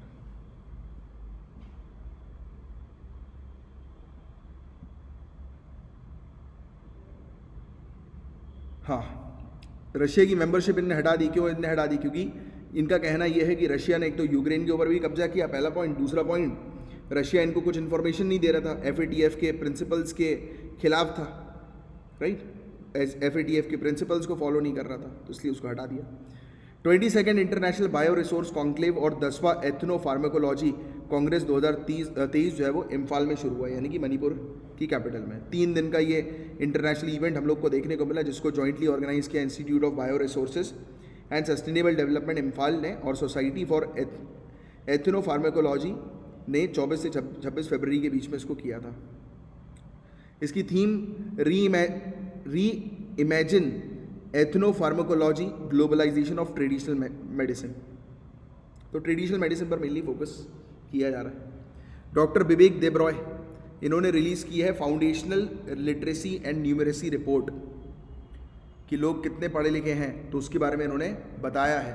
डॉक्टर विवेक देबरॉय चेयरमैन है EACPM की। EACPM यानी कि economic advisory council to prime minister. तो इन्होंने जो है वो रिलीज़ किया है दूसरा edition foundational literacy and numeracy report का इंडिया डायलॉग कॉन्फ्रेंस में। एंड इंडिया डायलॉग कॉन्फ्रेंस जो है इसको ऑर्गेनाइज किया है इंस्टीट्यूट फॉर कॉम्पिटिटिवनेस और US Asia technology management centre Stanford University ने। तो इन्होंने बताया कि लैंग्वेज का क्या इंपॉर्टेंट रोल है एजुकेशन में। इन्होंने फोकस करने को बोला कि लर्निंग आउटकम्स पर इम्प्रूवमेंट जो है वो करना है एप्रोप्रिएट असेसमेंट के थ्रू और मीडियम ऑफ, क्योंकि देखो द मेन चीज़ है कि आप, ठीक है, आप इंग्लिश मीडियम से तैयारी कर रहे हैं एग्ज़ाम की, कुछ बच्चे हिंदी मीडियम से तैयारी कर रहे हैं एग्ज़ाम की। आप जिस भी लैंग्वेज में कंफर्टेबल हो, अंडरस्टैंडिंग आपकी जो लैंग्वेज में होती है उस लैंग्वेज पे काम करना चाहिए। फिर लिख भले ही आप लोगे इंग्लिश में या हिंदी में, बट जो अंडरस्टैंडिंग होती है वो कितने अच्छे से आप समझ रहे हो कौन सी लैंग्वेज में, वो बहुत इंपॉर्टेंट है, right. Collaboration public private organisation का हम लोग को देखने को मिला। It demonstrated their efforts in achieving foundational learning goals. तो ये भी बोला जा रहा है कि पब्लिक प्राइवेट पार्टनरशिप एक साथ हो और जो फाउंडेशनल गोल्स हैं, यानी कि बच्चा जो है वो अचीव करे बेटर तरीके से, तो उस पर जो है वो काम किया जाए। बस यही चीज़ थी इसके अंदर, और कुछ नहीं है। इंडिया ने ज्वाइन कर लिया agriculture innovation mission for climate. ये बहुत इंपॉर्टेंट टॉपिक है, बहुत इंपॉर्टेंट, बहुत ध्यान से सुनना। इंडिया ने agricultural innovation mission for climate join किया है, जिसको AIM4C कह रहे हैं। ऑब्जेक्टिव यही है कि इन्वेस्टमेंट और सपोर्ट क्लाइमेट स्मार्ट एग्रीकल्चर में जो है वो बढ़ाया जाए, फूड सिस्टम इनोवेशन में बढ़ाया जाए। यूनाइटेड स्टेट्स और UAE ने लॉन्च किया है इस पर्टिकुलर ग्लोबल प्लेटफॉर्म को, जिसको इंडिया ने ज्वाइन किया है। इंडिया ने AIM4C को ज्वाइन कर लिया है, और ये AIM4C किसका इनिशिएटिव है? यूनाइटेड स्टेट्स और UAE का, याद रखना। I2U2, कोई मुझे बताएगा I2U2 का फुल फॉर्म क्या है? ये पढ़ा चुका हूँ मैं पहले भी। इंडिया, इजराइल, UAE और US। इसके बिजनेस फोरम के अंदर एक लेटर जो है वो साइन किया गया joint secretary ministry of external affairs Dammu Ravi के द्वारा, जिसके थ्रू इंडिया ने ये चीज़ एक्सप्रेस कर दी कि इंडिया भी AIM4C को ज्वाइन करेगा। 22 फरवरी को I2U2 बिजनेस फोरम जो है वो अबू धाबी में हुआ था। AIM4C क्लाइमेट स्मार्ट जो है वो चाहता है कि इन्वेस्टमेंट बढ़ाया जाए, सपोर्ट बढ़ाया जाए एग्रीकल्चर और फूड सिस्टम के इन्वेस्टमेंट में, मतलब इन्वेस्टमेंट और इनोवेशन में। AIM4C इनिशिएटिव जो है वो सक्सेसफुली इसने ये इंक्रीज करेगा और इसने अभी तक किया भी है। $8 बिलियन का इन्वेस्टमेंट इसने बढ़ा दिया है। अरमानी गिरिधर अब ये डिफेंस सेक्रेटरी की पोस्ट जो है वो कंटिन्यू करेंगे। 60 ईयर्स पे रिटायर होना था इनको, अब ये कंटिन्यू जो है वो करेंगे अक्टूबर 2024 तक, इनको एक्सटेंशन मिल गया है। गुजरात सरकार ने बजट निकाल दिया है अपना 2023-2024 का, 3.01 लाख करोड़ रुपीस का ये बजट है। गुजरात फाइनेंस मिनिस्टर कानू देसाई ने प्रेजेंट किया बजट 3.01 लाख करोड़ रुपीस का। पिछले साल के कंपैरिजन में 23% बढ़ोतरी इस बजट में देखने को मिली। सरकार का मेन ऑब्जेक्टिव ये है कि ग्रॉस स्टेट डोमेस्टिक प्रोडक्ट जो है उसको 42 लाख करोड़ के ऊपर ले जाएं अगले 5 सालों में। इन्होंने 1.91 लाख करोड़ रुपीस जो है वो डेवलपमेंट एक्सपेंडिचर के लिए अलग रखे हैं। 1.01 लाख करोड़ रुपीस जो है वो नॉन डेवलपमेंटल एक्सपेंडिचर के लिए अलग रखे हैं। 5 लाख करोड़ रुपए जो है वो अगले 5 सालों में इंफ्रास्ट्रक्चर फैसिलिटीज़ को डेवलप करने के लिए लगाया जाएगा। सरकार ने 905 करोड़ रुपए रखा है मेट्रो प्रोजेक्ट्स के लिए जो अहमदाबाद और सूरत में आएंगी। गुजरात सरकार जो है वो इंश्योरेंस कवरेज जो है वो प्रधानमंत्री जन आरोग्य योजना जो है उसके थ्रू बढ़ा देंगे। 5 लाख रुपए का इंश्योरेंस मिलता है। आपको बताया ये जो स्कीम हम लोग को देखने को मिलती है आयुष्मान भारत स्कीम, उसमें 5 लाख का इंश्योरेंस मिलता है, इसको डबल किया जा रहा है गुजरात में। स्टेट गवर्नमेंट प्रोवाइड कराएगी 2 cooking gas cylinder free of cost में हर घर में, उज्ज्वला स्कीम के थ्रू। कोई भी नया टैक्स जो है वो सामने नहीं रखा इन्होंने, और 100 करोड़ रुपए ये लगाएंगे ब्रिजेस को कंस्ट्रक्ट करने में। फोकस इन्होंने रखा है कि पोर्ट्स और वाटर बॉडीज़ को बनाएंगे, यानी कि पोर्ट्स और वाटर बॉडीज़ को डेवलप करेंगे। सरकार ने 1415 करोड़ रुपीस जो है वो भदभुत रिजर्वायर नर्मदा नदी पर के ऊपर जो बनेगा उसके लिए अलग रखा है, राइट। इसके अलावा हमें देखने को मिल रहा है 150 करोड़ रुपए जो है वो Sabarmati river front gift city के नज़दीक उस पर जो है वो लगाया जाएगा। कोई भी नया मेडिकल कॉलेज जो है वो अरावली, छोटा उदयपुर, मेडिकल कॉलेजेस, नए मेडिकल कॉलेजेस जो है वो अरावली, छोटा उदयपुर, माही सागर और धंग डिस्ट्रिक्ट में जो है वो चालू किया जाएगा। गुजरात सरकार ने 75 करोड़ रुपए एलोकेट किए हैं, बाइसिकल्स प्रोवाइड कराएंगे 2 लाख बच्चों को, शेड्यूल्ड और डेवलपिंग कास्ट के। 5 राज्य जो हम लोग को देखने को मिलते हैं, 5 राज्य जो हैं, मतलब 5 स्टेट हाईवेज जो हैं उनको डेवलप किया जाएगा as a high speed corridor के तौर पर। 1500 करोड़ रुपए का इसमें इन्वेस्टमेंट लगाया जाएगा। ताइक्वांडो चैंपियनशिप, देखो ये क्वेश्चन ये बन सकता है कि पूम से और स्पेरिंग जो है ये किसका पार्ट है? ताइक्वांडो का पार्ट है। स्पोर्ट अथॉरिटी ऑफ इंडिया को होस्ट कर रही है इस इवेंट को कोरियन कल्चरल सेंटर इंडिया के साथ और कोरिया नेशनल स्पोर्ट यूनिवर्सिटी के साथ। 3 दिन का ये इवेंट हम लोग को ताइक्वांडो चैंपियनशिप का न्यू दिल्ली में देखने को मिला। ऑल इंडिया ताइक्वांडो चैंपियनशिप जो है ये ऑर्गेनाइज की जा रही है कि 50 साल डिप्लोमेटिक रिलेशन जो है वो कंप्लीट हुए हैं साउथ कोरिया और इंडिया के बीच में। तो ये था पूरा ओवरऑल टॉपिक। मैं उम्मीद करता हूँ पूरी चीज़ आपको अच्छे से क्रिस्टल क्लियर समझ में आ गई होगी। अब टेलीग्राम ग्रुप पर जो है 6 बज रहा है, 6:30 6:30 या फिर कल आज 6:30 बजे एक बार चेक कर लेना, क्योंकि अभी मैं आप और भी कुछ टास्क में जो है वो इन्वॉल्व हूँ।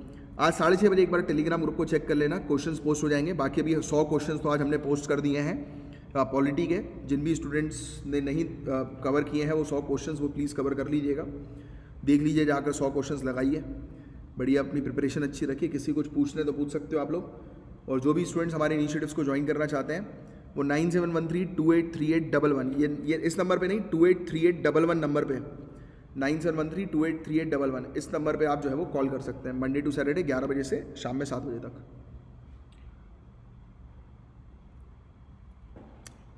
आंसर की जो है आ जाएगी आपके, आंसर की विद सोल्यूशन पर काम चल रहा है, आंसर की आ जाएगी आपकी। चलो, जय हिंद।